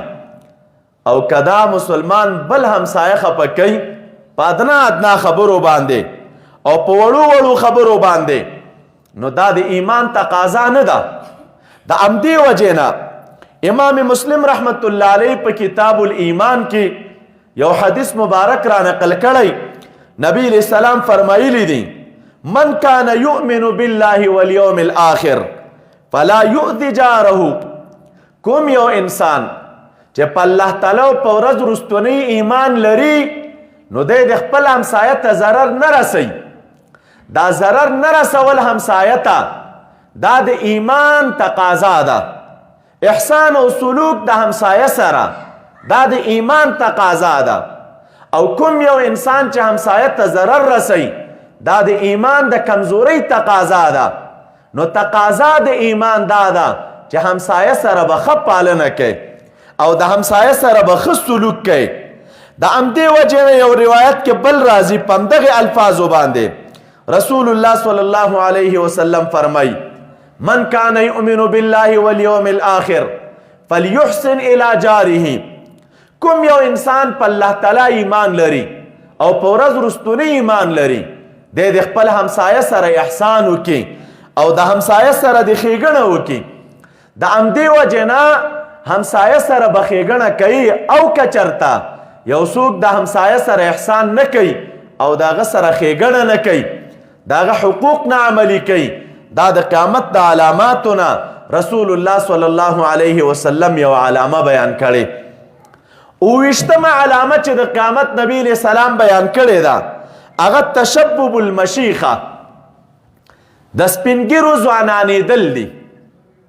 سپینګیري ځوانېدل، هلکه سپینګیري سره کم ځوانېږي. حدیث مبارک کې راځي عبدالله ابن عباس رضی الله تعالی عنهما دا د حدیث مبارک راوی دی او دا حدیث امام احمد رحمت الله علیه په صحیح سند سره په خپل مسند 4م جلد 156 یا 450 صفحه باندې را نقل کړی. نبی علیہ السلام فرمایلی دی یکون قوم یخضبون فی آخر الزمان بالسواد. یو قوم به په آخرنی زمانه کې راشي او دغه خلک چې دی دوی به د خپلې ګیرې دا توروي. نبی علیہ السلام فرمای که حواصل الحمام، پشانته د هغه غاړې د کمترو هغه غاړې ته چې وګورئ نو د هغوی دا غاړې چې دی داسې اړخ پکې تور وي. نبی علیہ السلام فرمای چې په آخره زمانه کې به څه خلک راشي چې هغوی به هم د خپلې ګیرې د همدې کمترو په شان توروي. او بیا محبوب فرمای چې لا یریحون رائحة الجنه، دغه انسان چې دی دا به د جنت بوی نه سکي او د جنت بوی نه به دغه انسانان چې دی دا محروم وي. نبی علیہ السلام چې فرمای چې آخره زمانه کې به خلک راشي او دوی به د خپلې ګیرې توروي په شانته د هغې په شانته د کمترو. دې کې علماء کرامو 2 مقصد ذکر کړي. یو مقصد دا ذکر کوي چې دوی به رالګېږي دا ګیرې به توروي لکه څنګه چې د کمترې دا زنه دا توروي دا شان دوی به هم توروي او دا عامه ده. تاسو نن سبا فکر وکئ خواص او عوام ټول پکې مبتلا دي. که خواص د هغې هم ګیرې توروي که عوام د هغې هم ګیرې توروي او در حقیقت ګیره تورول دا پکار نه دي. د همدې وجې نه د ابوبکر صدیق رضی الله تعالی عنه والد گرامی چې کله ایمان راوړه ابو قحافه رضی الله عنه په ورځ د فتح مکې حدیث مبارک کې راځي د نبی علیہ السلام ته راوړلی شو ولحیته کالثغامة بیاض او ګیره د ده مبارک تکه سپینه وه. دا سپینه ګیره نبی علیہ السلام ته راغی او ایمان یې راوړه. نبی علیہ السلام وفرمیل ورته چې غیروا هذا بشیء واجتنبوا السواد. تاسو دا ګیره په څه شي باندې تغییره کیده لره او د توروالي نه پکې ځان وساتئ. دا ګیره تغییره کوي او د توروالي نه ځان وساتئ. د همدې وجې نه فقهای کرام زمونږ او ستاسو لیکي چې افضل او غوره او بهتره دا ده چې ګیره باید په نکریزه باندې سره کړی شي یا په سور رنګ د نکریزې سره یو ځای کړی شي په هغې باندې سره کړی شي. د توروالي نه رسول الله صلی الله علیه وسلم منع فرمایلی ده. او ځینې معاصر علما بیا لیکي چې نبی علیه السلام چې وایي چې دا ګیرې د دوی به دا ګیرې توروي که حواصل الحمام د دې معنا څه شی ده؟ لکه دا نن سبا ځینې ځوانان تاسو وګورئ دوستانو، دوی لا چې د خپلې ګیرې چې دی څوک یې پاکې کلی کي، څوک یې وړي کي، څوک راولګېږي په دې ګیرو کې خطونه کوي او دا خطونه داسې وي لکه په شانته ده هغه غاړې د چا د کمترې، دا د کمترې غاړې ته چې وګورئ هوبهو دوی د خپل ګیرې نه همدقسې یو شی جوړ کړی. نو رسول الله صلی الله علیه وسلم فرمایي چې لا یریحون رائحة الجنه، دغه انسانان دا به د جنت بوی نه سکي. د دې معنا څه شی ده؟ چې د دغه عمل په وجه باندې به دوی د جنت بوی نه سکي. عبدالرحمن ابن علي ابن الجوزي چې په ابوالفرج جوزي سره شهرت لري، هغه لیکلي دی د دې معنا څه شی ده چې دا کسان به چې دی د جنت بوی نه سکي. یا خو وایي معنا دا ده چې دا ګیره تورول جرم دی په شریعت کې، او چې جرم شه د دې جرم ارتکاب مه کوه. ولې؟ ځکه د قیامت په ورځ به د جنت بوی هم نه سکې، د جنت بوی. نو بیا علماء کرام لیکي نهایتا که ګیره چرته تورول ګناه شي نو ګناه ده، او زموږ عقیده د اهل سنتو خو دا ده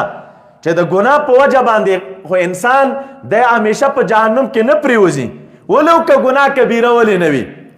او دی به جنت ته ځي. او مرتکب د کبیرې ته من کافر هم نه وایو، اسلام نه خارج هم نه وایو.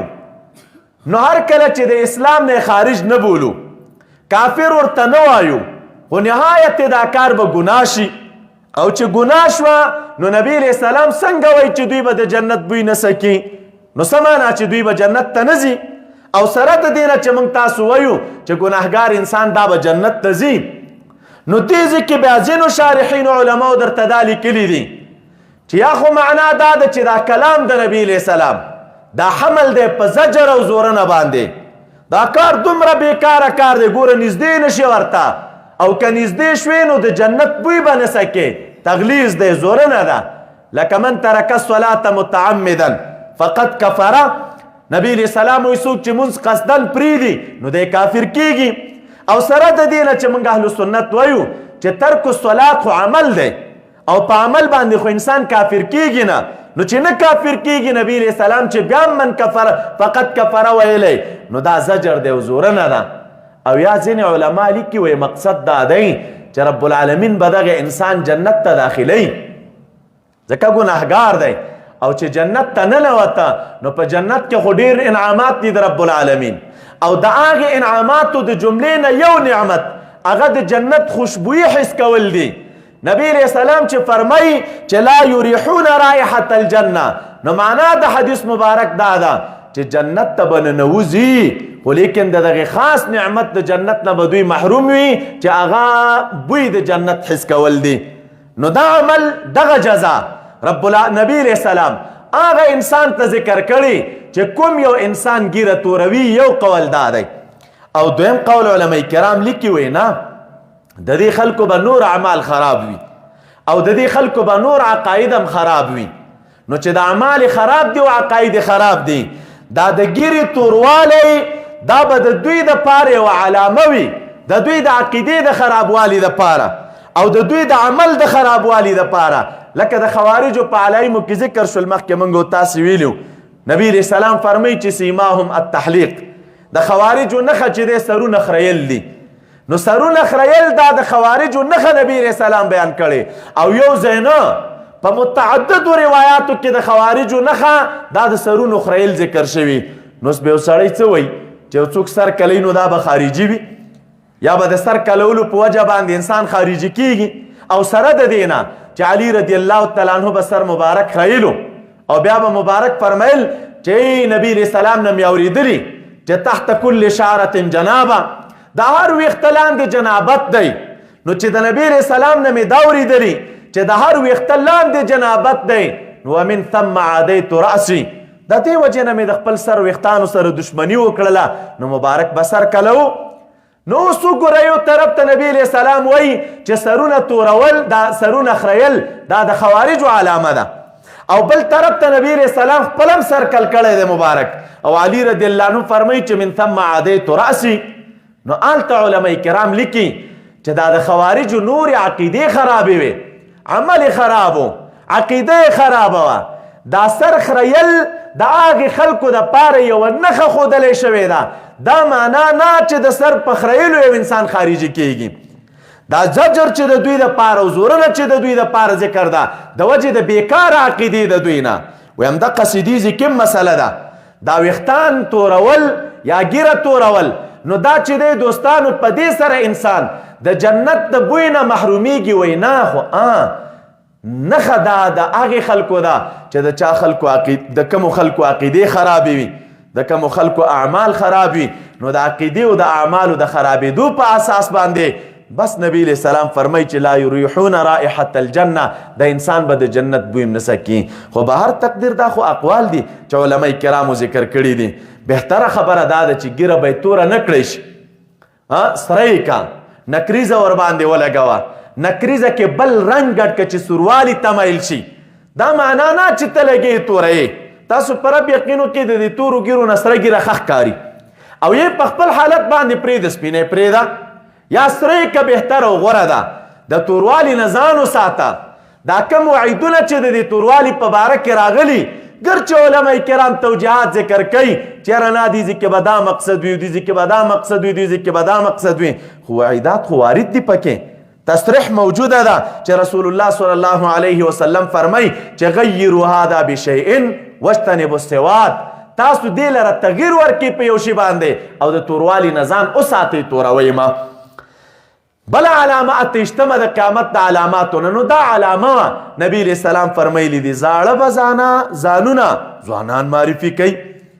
تکه سپینه ږیره به یې توره کړي را په دې چې دغه دی او زه ځوان یم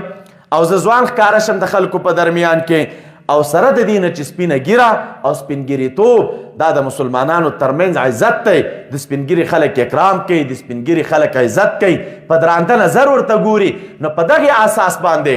ښه دا ده چې په خپل حالت پرېښودلی شي یا سره کړی شي. بله علامه د علایمو د قیامت نه احادیثو کې چې راځي کثرت الشح. شح چاته ویلی کېږي؟ علماء کرامو د شح معنا کړې. شح عبارت دی عدم ارادة الخیر للغیر. شح دې ته وایي چې یو څوک بل چاته په خپل زړه کې د خیر اراده نه لري. څوک چاته په خپل زړه کې د خیر اراده نه لري، دې ته شح وایي. نبی علیہ السلام د قیامت د علاماتو نه یوه علامه دا ذکر کړې. ځکه حدیث مبارک کې راځي،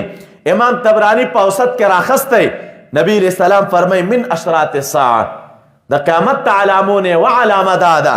چې شح به ښکاره شي او شح چې دی دا به ظاهر شي. د همدې وجې نه الله تعالی قرآن کریم کې فرمایي ومن یوق شح نفسه فاولئک هم المفلحون. کم یو انسان چې د نفس د شح نه ځان وساته دغه خلک فلاح والا خلک دي او دا خلک کامیابی والا خلک دي. څه معنا؟ د مؤمن مسلمان د شان سره دا ښایي چې دی به په دې خپل زړه کې دی بل ورور مؤمن مسلمان ته د خیر اراده لري. دا د مسلمان د مؤمن د ایمان تقاضا ده چې دی به بل مسلمان ته په زړه کې د خیر اراده لري. او کوم یو کس چې په خپل زړه کې بل مسلمان ته د خیر اراده نه لري او دا عمل همداسې په ظاهره کېدو وي او په ښکاره کېدو وي، نو رسول الله صلی الله علیه وسلم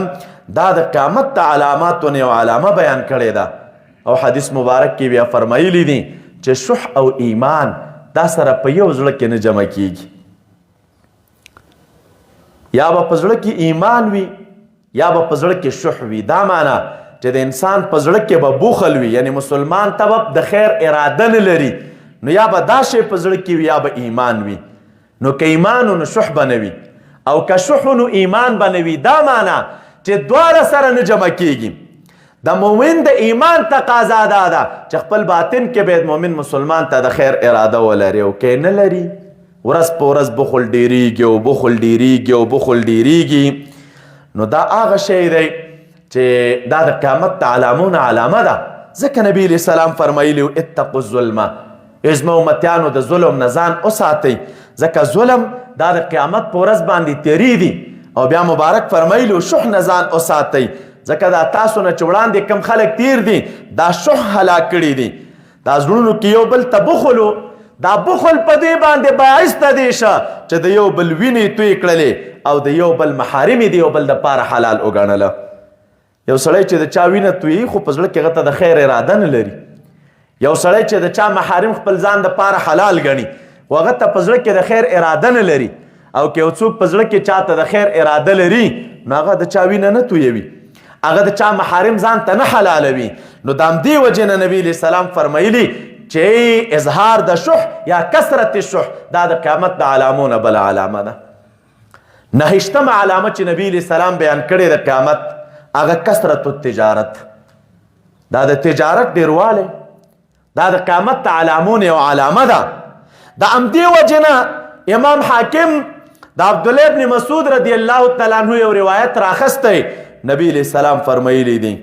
بین یدی الساعه تسلیم الخاصه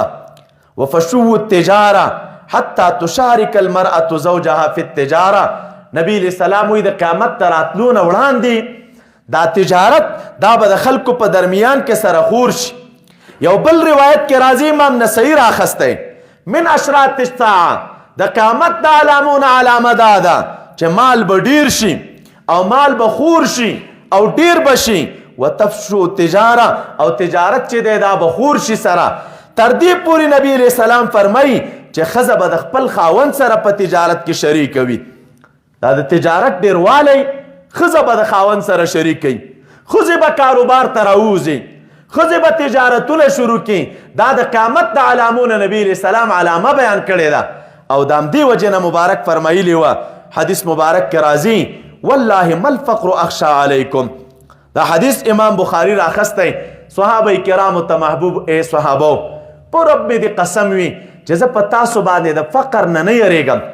یعنی دا ډاره مې په تاسو نشته چې تاسو باندې به فقر راشي او د فقر د وجې نه به تاسو دین اسلام ته شا کوئ. دا ویره مې نشته در باندې، خو دا ویره مې در باندې ده چې ولکنی اخشى علیکم ان تفسد الدنیا علیکم کما بسطت علی من قبلکم. ډاره مې در باندې د دې ده چې دا دنیا به په تاسو باندې خوره شي، ډیره به شي،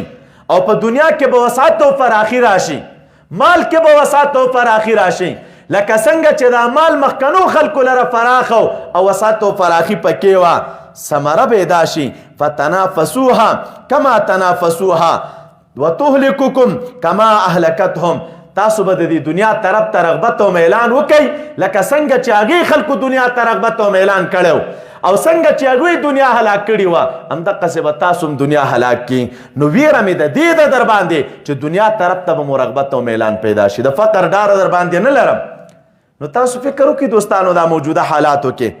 دا خلک څومره د دنیا طرف ته میله دي، تجارت څومره عام دی، حرص په دنیا او قناعت او صبر دا د منځه تلی. هر سړی په دې کوشش دی او په دې فکر کې دی که 1 روپۍ وګټي 2 څنګه کم، که 2 وګټي 3 څنګه کم، که 4 وګټي بس 5 څنګه کم.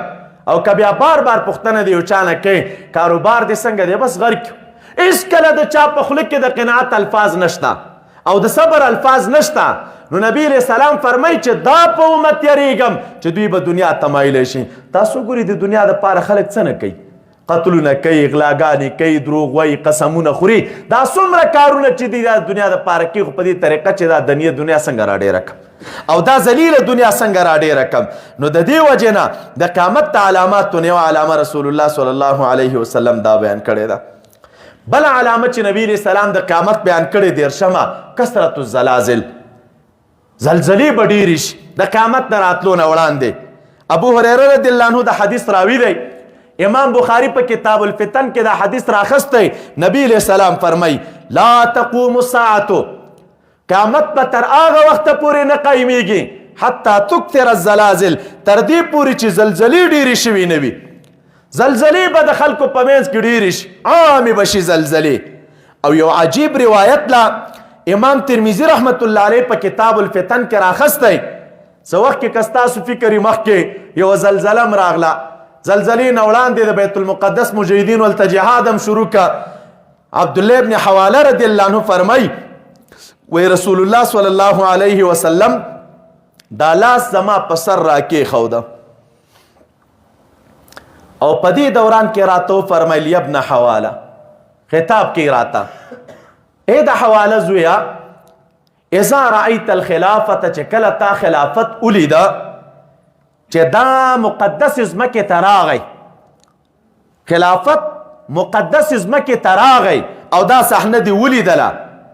نو دا داسې دوران دی چې فقط دنت الزلازلو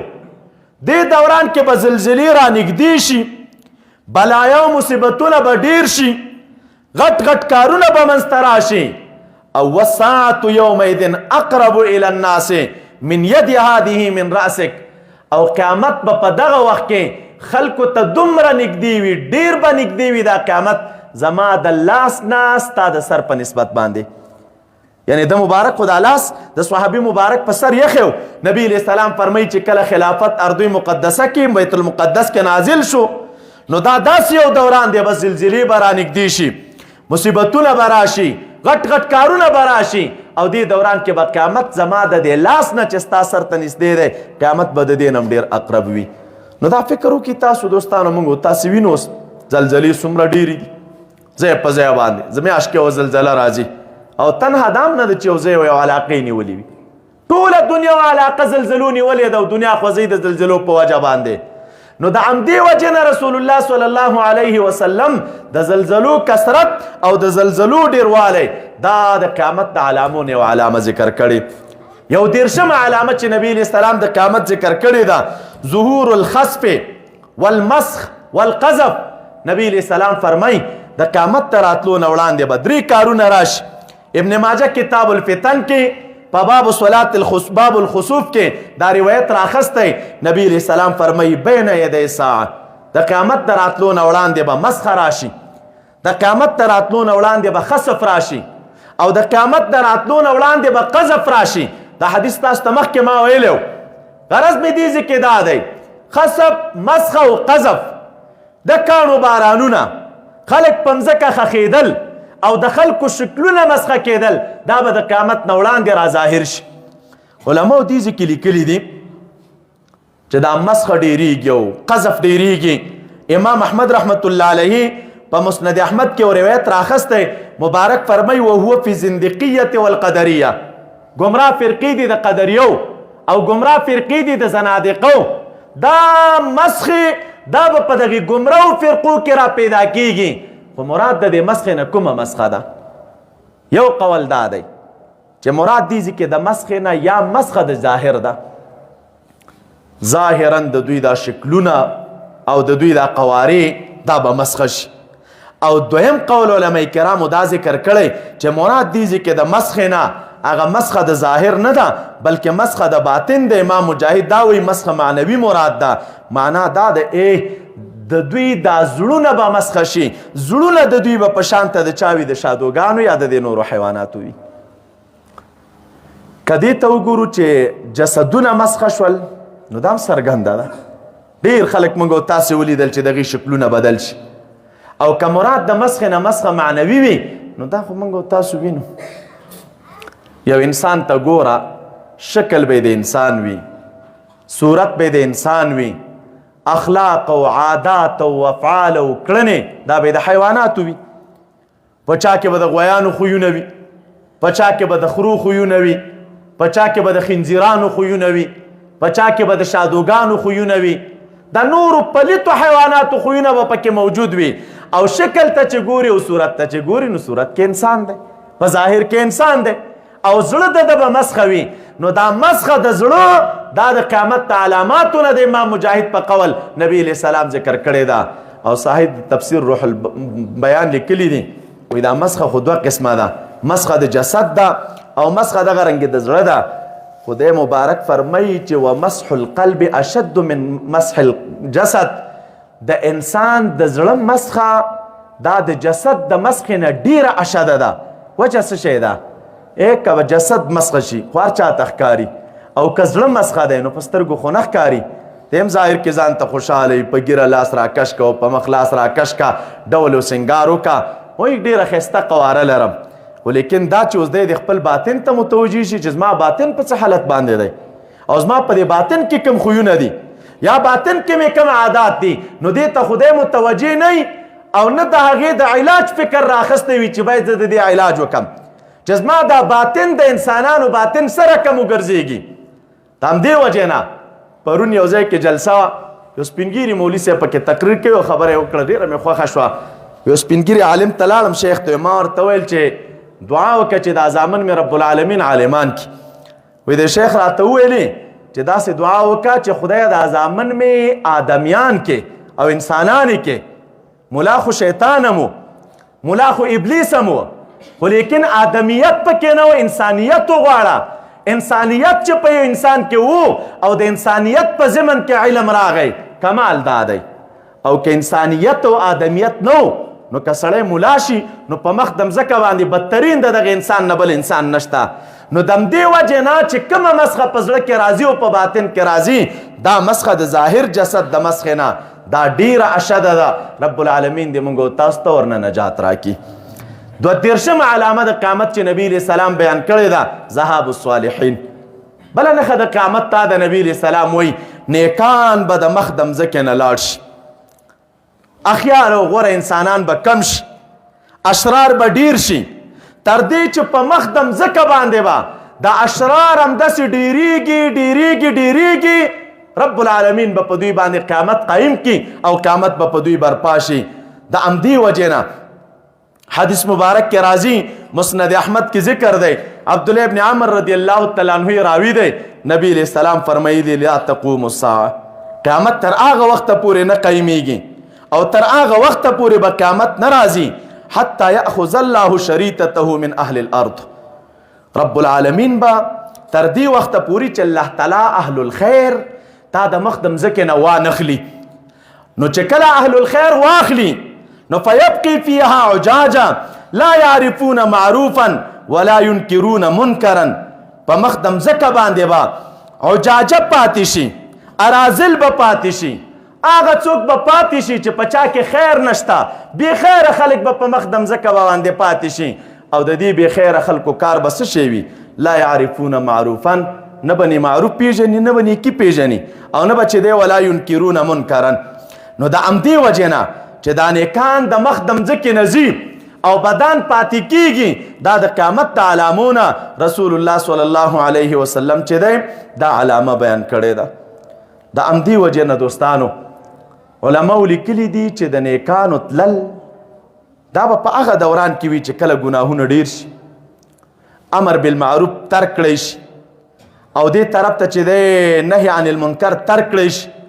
فساد خور شي، الله تعالی به په دې دوران کې عذاب راولي.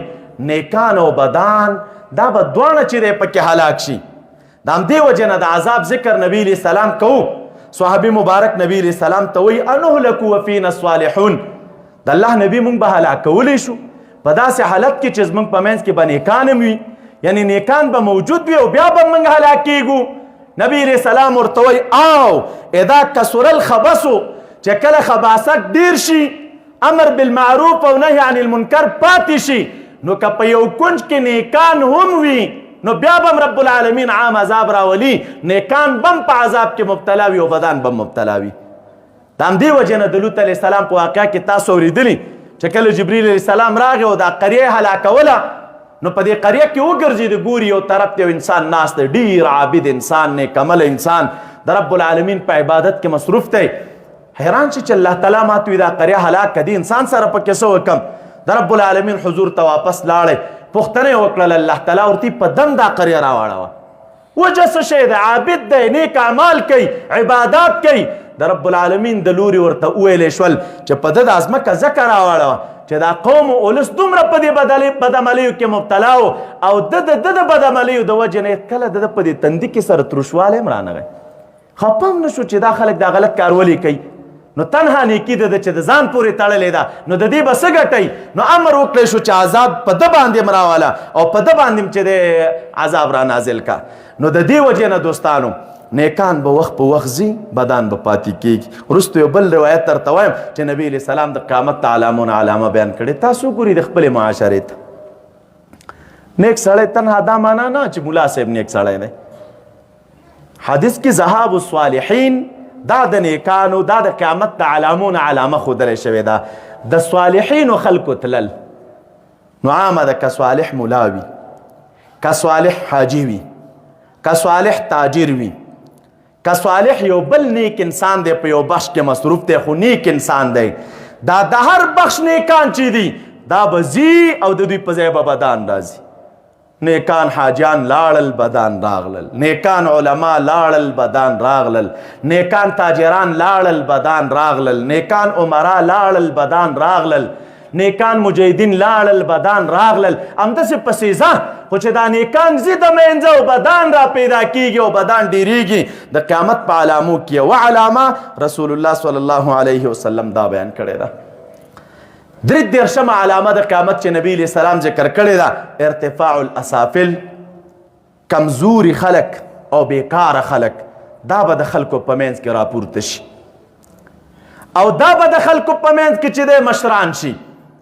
د همدې وجې نه دوستانو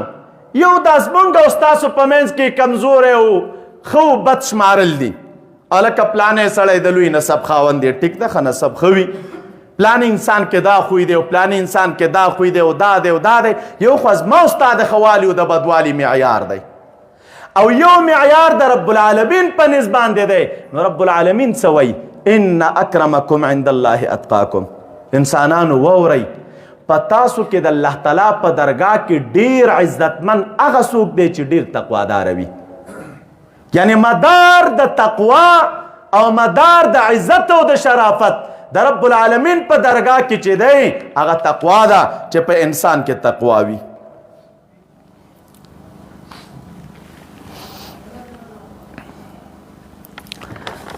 نو په دغه اساس او بنیاد باندې تقوا دا د فوقیت، تقوا د شخصیت، تقوا د عزت عند الله دا مدار دی. څومره چې په چا کې تقوا وه هغه به د رب العالمین په درګاه کې چې دی لوړ وي. دا همدې وجې نه حدیث مبارک کې راځي د نجران خلکو ته رسول الله صلی الله علیه وسلم فرمایلی دا مدار تقوا ده عند الله. دا نه چې دا اوس تور دی او که سپین دی، دا نه چې غلام دی او که آزاد دی، دا نه چې د لوی خاندان والا سړی دی او که د وړوکي خاندان سړی دی. خو دې ته ګوره چې تقوا څومره ده. نبی علیه السلام چې به په خپل حیات طیبه کې خلک لیږل اطرافو ته نو د هغوی تقوا ته به یې کتل چې کم د قاصد او د نایب او د خلیفه په طور به یې لیږه. دې ته به یې کتل چې د تقوا څومره ده او دینداري څومره ده. او دغه انتخاب د تقوا د نبی علیه السلام د خلفاو په خلفاو کې را معلومیږي. مبارک وفات شه، خلیفه ابوبکر صدیق رضی الله عنه شو، مدار څه شو؟ تقوا وه. خلیفه ورپسې عمر رضی الله عنه شو، مدار څه شو؟ تقوا وه. همداسې راځه دا د نجرانیانو وفد راغی. حذیفه رضی الله تعالی عنه فرمایي نبی علیه السلام دوی ته وفرمیل چې لابعثن الیکم رجلا امینا حق امین. ای د نجران خلکو زه به خامخا تاسو ته داسې یو سړی در ولیږم چې هغه به امین وي او ریښتونی امین به وي. امین به وي او ریښتونی امین به وي. نو د صحابه کرامو کې داسې کتل کتل کتل کتل آخر یو صحابي مبارک ناستو ابو عبیده رضی الله تعالی عنه. نبی علیہ السلام د مبارک ته ویل چې ابو عبیده ته را پاسېږه. ابو عبیده رضی الله تعالی عنه د نجران د خلکو سره ولیږ او بیا نبی علیہ السلام د ده صفت بیان کړی و چې ابو عبیده چې دی امین هذه الامه، دا د دې امت امین دی. د دې امینتوب دا معنا نه ده خدای ناخواسته چې دی امین و دا نور صحابه کرام امینان نه و. ټول صحابه کرام امینانو. خو کله یو کس په یو صفت شهرت پیدا کی، لکه کلی کې ډیر خلک دي ټول نیکان دي خو په دې یو سړي کې سخا ډېرې نو خلک دی ډېر یادوي لکه فلانی. کندا معنا دا نه ده چې فلانی سخي دی او دا نور نه دي، ټول سخیان دي. خو دا یو کس کله په یو صفت شهرت لري. صحابه کرام ټول امینان وه خو نبی علیہ السلام او ابو عبیده رضی الله تعالی عنہ ته امین ویل. دی په دې صفت مشهور وه. نو انتخاب رسول الله صلی الله علیه وسلم کوي د نجران د خلکو سره دغسې بهترین انسان بطور معلم، بطور مرشد، بطور قاصد لیږي. او د همدې وجې نه امام احمد رحمت الله علیه په مسند احمد 15 جلد 19 صفحه باندې یو روایت راخستی عجیب. رسول الله صلی الله علیه وسلم فرمای انها ستأتی علی الناس سنون خداع. محبوب فرمای په دې انسانانو باندې بس کلونه راشي د دوکې والا وخت براشي، کلونه به وي دوکې والا. سره کم دوکې والا؟ محبوب فرمای یصدق فیها الکاذب. داسې وخت براشي چې دروغجن به پکې داغه به تصدیق کولی شي، ویکذب فیها الصادق، او د رښتونې به پکې تکذیب کیږي. داسې کلونه را روان دي چې څوک دروغجن وي نو هغه ته به خلک رښتیاجن وایي، او چې څوک رښتیا وایي هغه ته به خلک دروغجن وایي. او دریم ویؤتمن فیها الخائن، او چې کم خائن انسان دی هغه ته به خلک امین وایي. ویخون فیها الامین، او چې کم امین دی هغه ته به خیانتګر وایي. خائن ته به امین وایي او امین ته به خیانتګر وایي. وینطق فیها الرویبضه، او په دغه وخت کې به خبرې رویبضه کوي. صحابه کرام فرمایي چې رویبضه څه شی دی؟ محبوب او فرمایل السفیه یتکلم فی امر العامه. یو بیعقل انسان به راپاسېږي او د خلکو په عامو خبرو کې به لګي، خبرې به کوي، خبرې به د خلکو په درمیان کې او کمعقل انسان کوي. دا حدیث په غور واورئ. نبی علیہ السلام وایي څه د دوکې کلونه را روان دي. په دې کلونو کې یو سړی به صفا دروغجن وي، دروغجن ته به خلک رښتیاجن وایي. یو سړی به رښتیاجن وي، ټول عمر به رښتیا وایي، خلک به ورته دروغجن وایي. یو سړی به خائن وي، خیانت به علني په سترګو خلک ویني، خلک به وایي امین دی. او یو سړی به امین وي، امین ته به خلک خائن وایي. دا د قیامت د علاماتو نه نبی علیہ السلام علامه ذکر کړي. او بل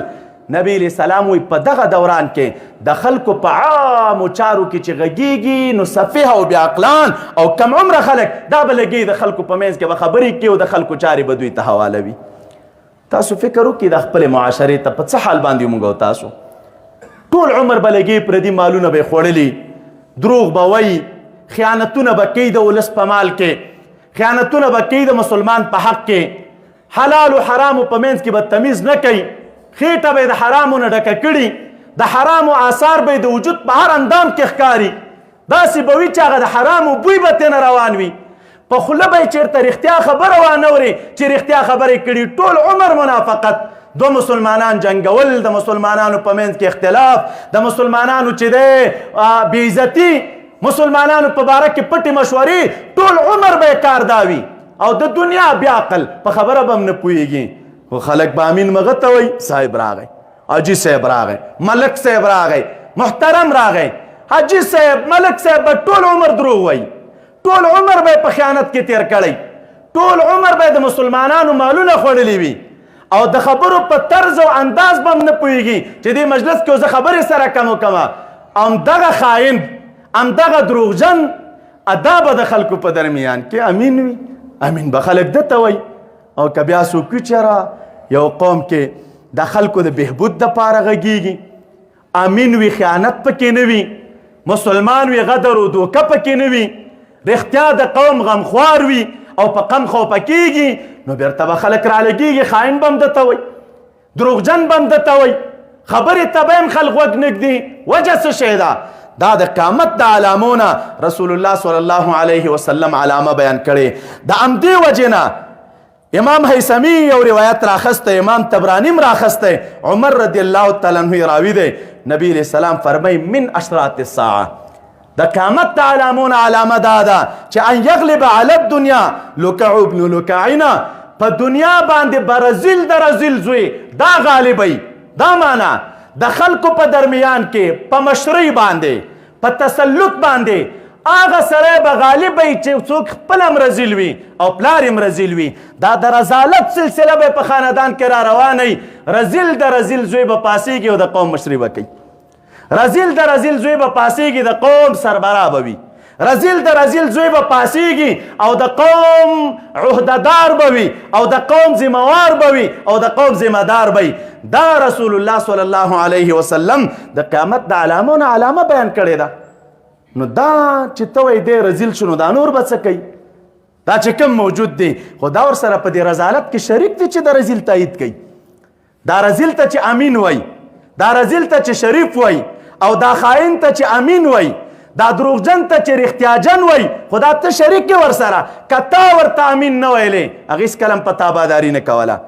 کتا خاین ته امین نه ویلې او تا دروغجن ته رښتیاجن نه ویلې او تا رزیل ته شریف نه ویلې هیڅ کلم په تا باندې رزیل شریف باداري نه شوه کولی خو چې رزیل در باندې مسلط دی او خاین در باندې مسلط دی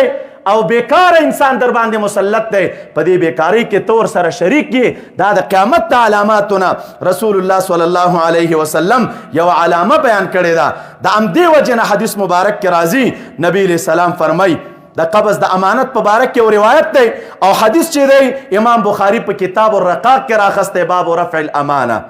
نبی علیہ السلام فرمای داسې وخت به راشي د خلکو په درمیان کې به داسې مشهوره وي حتی یقال للرجل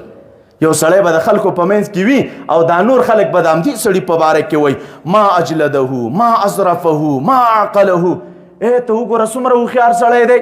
څومره زیرک سړی دی څومره ښه پوهه لري خلک به یو څوک یادوي پلانی ډېر هوښیار دی پلانی ډېر ښه سړی دی پلانی ډېر زیرک سړی دی د خلکو په منځ کې به په دې صفتونو مشهور وي او نبی علیه السلام وایي وما فی قلبه مثقال حبة من خردل من ایمان او حال دا دی چې په زړه کې به د اوري د دانې په اندازه باندې ایمان نه وي د اوري د دانې په اندازه او خلک به لګیا ستاینې به یې کوي هوښیار دی او زیرک دی او د قوم غمخوار دی او فلان دی او فلان دا د قیامت د علاماتونه رسول الله صلی الله علیه وسلم علامه بیان کړې ده اساس او بنیاد دا دی چې بس رزیل انسان نبی علیہ السلام فرمای بل حدیث دی لا تقوم الساعه حذیفه ابن یمان رضی الله عنه راوی دی قیامت به تر هغه وخت نه قایمیږي حتی یکون اسعد الناس بالدنیا لکا ابن لکا چې تر څو پورې د خلکو په منځ کې اسعد او نیکبخت او عزتمن خلک رزیل د رزیل زوی نه جوړ شوی زمونږ استاسو په منځ کې مشران رزیلان دي د رزیلانو قدر کوو رزیلانو ته د احترام په نظر ګولو رزیلان مقیدین دي او مشران مو دي او موږ تاسو ورپسې روان یو د قیامت د علامونه رسول الله صلی الله علیه وسلم دا ذکر کړی دا څلور دېرشمه علامه چې نبی علیه السلام ذکر کوي هغه دا ده چې ان تکون التحیة للمعرفه د یو چا سره ستړي مشي دا به صرف د معرفت دپاره وي څه معنی حدیث مبارک کې راځي امام احمد رحمت الله علیه راخستی عبدالله ابن مسعود رضی الله عنه راوی دی نبی علیہ السلام فرمایلی ان من اشراط الساعه یقینا د قیامت د علاماتونه و علامه دادا یو علامه دادا ان یسلم الرجل علی الرجل چې یو سړی به په بل سړي باندې سلام اچي او دا سلام به د څه شي دپاره اچي لا یسلم علیه الا للمعرفه مگر دا سلام به دی په هغه باندې نه اچي صرف د معرفت او د پیژنګلو دپاره په دې ستړي مشي کې به غرض معرفت او پیژنګلو وي په بل نیت باندې به دی سلام نه اچي او سره د دې نه چې سلام د مسلمان حق دی په بل مسلمان باندې او په سلام کې به د مؤمن مسلمان مقصد څه شی وي ابو هريره رضی الله عنه یو حدیث راخستی امام مسلم رحمت الله علیه راوی دی نبی علیہ السلام فرمایي لا تدخلوا الجنه حتى تؤمنوا ازم امتیانو جنت ته تر هغه وخت نشي داخلي دی چې تر څو مو پر رب العالمین ایمان نه راوړی کامل مؤمن بیا تر هغه وخت نشي جوړی دی چې تر څو مو دیو بل سره محبت نه کړی او بیا نبی علیہ السلام وی الا ادلکم علی شیء ای صحابه داسې یو شی زه در ونه ښایمه اذا فعلتموهم تحاببتم چې کله تاسو دا کار وکړئ نو یو بل سره مو د هغې په وجه محبت پیدا کیږي او د یو بل سره مو د هغې په وجه باندې مینه پیدا کیږي صحابه کرام وایي ولې نه یا رسول الله نبی علیہ السلام فرمایي افشوا السلام بینکم تاسو په خپلو کې په یو بل سلام اچوئ سلام خور کوي او بیا نبی علیہ السلام دا فرمایلی دي چې البادئ بالسلام بریء من الکبر دو کسان دی یو بل ته په مخه باندې راغلل په دې دو کې چې اول کوم یو په سلام جلتی کوي چې رضویت زه په د سلام واچوم نو کوم یو انسان چې شروع به سلام کوي دا د کبر نه بری دی دا معنا چې د کبرجن انسان علامه دی چې تلک صبر وکړه ځان غلی غلی کم او ځان محترم محترم کم دا سړی به را باندې سلام وچي او زه به بیا ورته د سلام جواب ورکم دا د کبر علایم دي چې دا دو مخامخ شول چې په دې دو کې کوم یو په سلام ځان وړاندې کوي او سلام اچوي دا چې دی دغه انسان بری دی د کبر نه او دا د کبر نه چې دی بیزاره دی نو سلام د دې دپاره مؤمن په مؤمن اچي چې د یو مؤمن د بل مؤمن سره محبت پیدا شي دا سلام اچول دا د محبت ته را پیدا کېدو اسباب دي او د قیامت د علامونه نبی علیہ السلام فرمای علامه دا ده چې خلک به سلام د څه شي دپاره اچي د معرفت دپاره بس د پیژنګلو دپاره ټول شیان مو همدغه صحیح دي د مسلمان حقوق دي تاسو فکر وکړئ څوک چاته ځي دا نه چې خدای تعالی رانه راضي شي او رب العالمین رانه خوشحاله شي او دغه مسلمان حق دی حق په ما لري او د حق پوره شي دا شیان نشته مړی ژوندی خادي غم دا ټول شیان مو چې دی بس یو رواج دی او معرفت او پیژندګلو ده. جنازو ته تللي یو که نه مشران چې کله کشران جنازې ته لیږي نو چې دې ځای نه لیږي وصیت ورته کوي هلکه بیا ځان وروښیه ځان وروښیه. نو دا ځان وروښیه کې د دغه رس څه شی دا معنا نه چې زه اوس وځم او دغه مسلمان دی په ما حق لري هلته به ودرېږم یوه دعا به ورته وکړمه که دی خدای تعالی زما د دې دعا په وجه باندې وبخي دا شیان نشته. ځان وروښیه که سبا زه مړ یم یا زما څوک مړه وي نو چې سبا دی هم زما په مړینه کې حاضر وي او جنازې ته مې بیا راشي او جنازه مې درنده ښکاره شي جنازه مې درنده ښکاره شي. خلک ونه وایي چې دا څومره سپکه جنازه وه او دا څومره لږ خلک ورته راغلي وو. دا ټوله معامله زموږ او ستاسو په دې ټکو راڅرخېږي نه. هر شی چې کوو باید د رب العالمین د رضا په ضمن کې وشي. د دې دپاره وشي چې مانه رب العالمین راضي شي او د دې دپاره وشي چې مانه باید خدای تعالی خوشحاله شي او زه د رب العالمین د رضا مستحق وګرځېږم. نو د قیامت د علامونه بله علامه چې رسول الله صلی الله علیه وسلم بیان کړې ده هغه دا ده 15 علامه چې نبی علیه السلام بیان کړې او عجیبه ده او موږ تاسې ټول ورسره مبتلا یو. الالتماس العلم عند الاصاغر. خلک به د اصاغرو او د کمزورو خلکو او د خوارو خلکو سره علم طلبوي. د علم زده کړه به خلک د اصاغرو نه کوي. څه معنا؟ عبدالله ابن مبارک په خپل سند سره یو حدیث مبارک راخستی. رسول الله صلی الله علیه وسلم فرمایي د قیامت علائم دي د هغه علایمونه یوه علامه دا ده ان یلتمس العلم عند الاصاغر چې علم به خلک د اصاغرو په دربارونو کې طلبوي. علم به خلک د اصاغرو نه غواړي. اصاغر څوک دي؟ عبدالله ابن مبارک رحمت الله علیه نه پوښتنه وشوه اصاغر څوک دي؟ نو مبارک جواب ورکوي ورته الذین یقولون برأیهم هغه خلک چې په خپله رایه لګیا دي او خبرې کوي. فاما صغیر یروي عنه کبیر.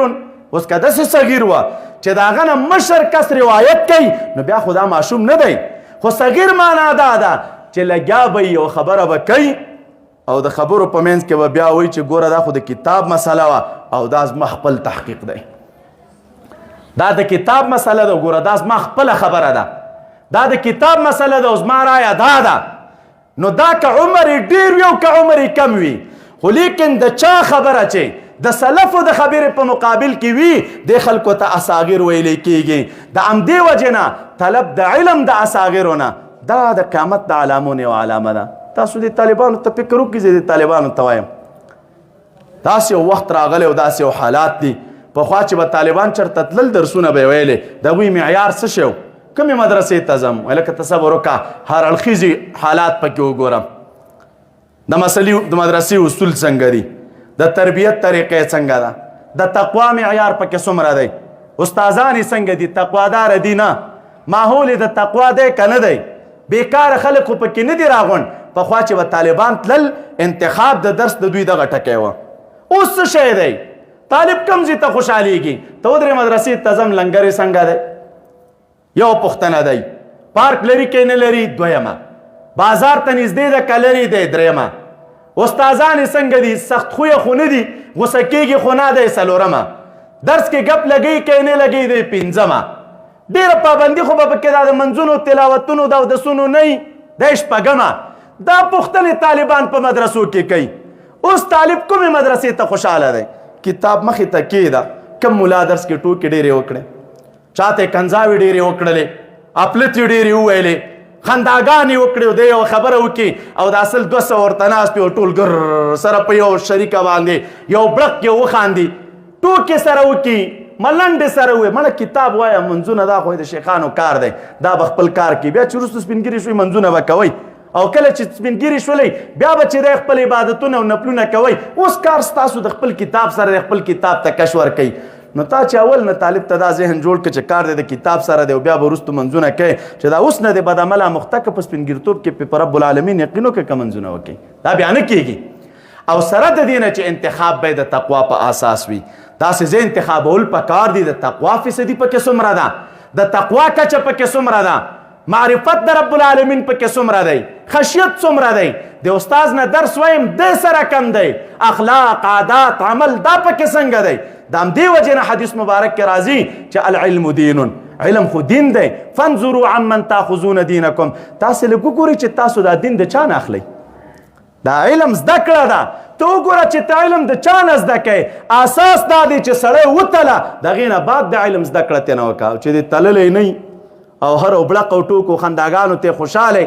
او دې ته خوشحالی چې د سلفو بې ادبي وکړي، دې ته خوشحالی چې د اکابرو بې ادبي وکړي، دې ته خوشحالی چې د علماو بې ادبي وکړي. نو دا د قیامت د علایمو نه رسول الله صلی الله علیه وسلم بیان کړې ده چې خلک به التماس د علم، دا د اصاغرو، د بیکاره، دغه رنګې د کشرانو خلکو،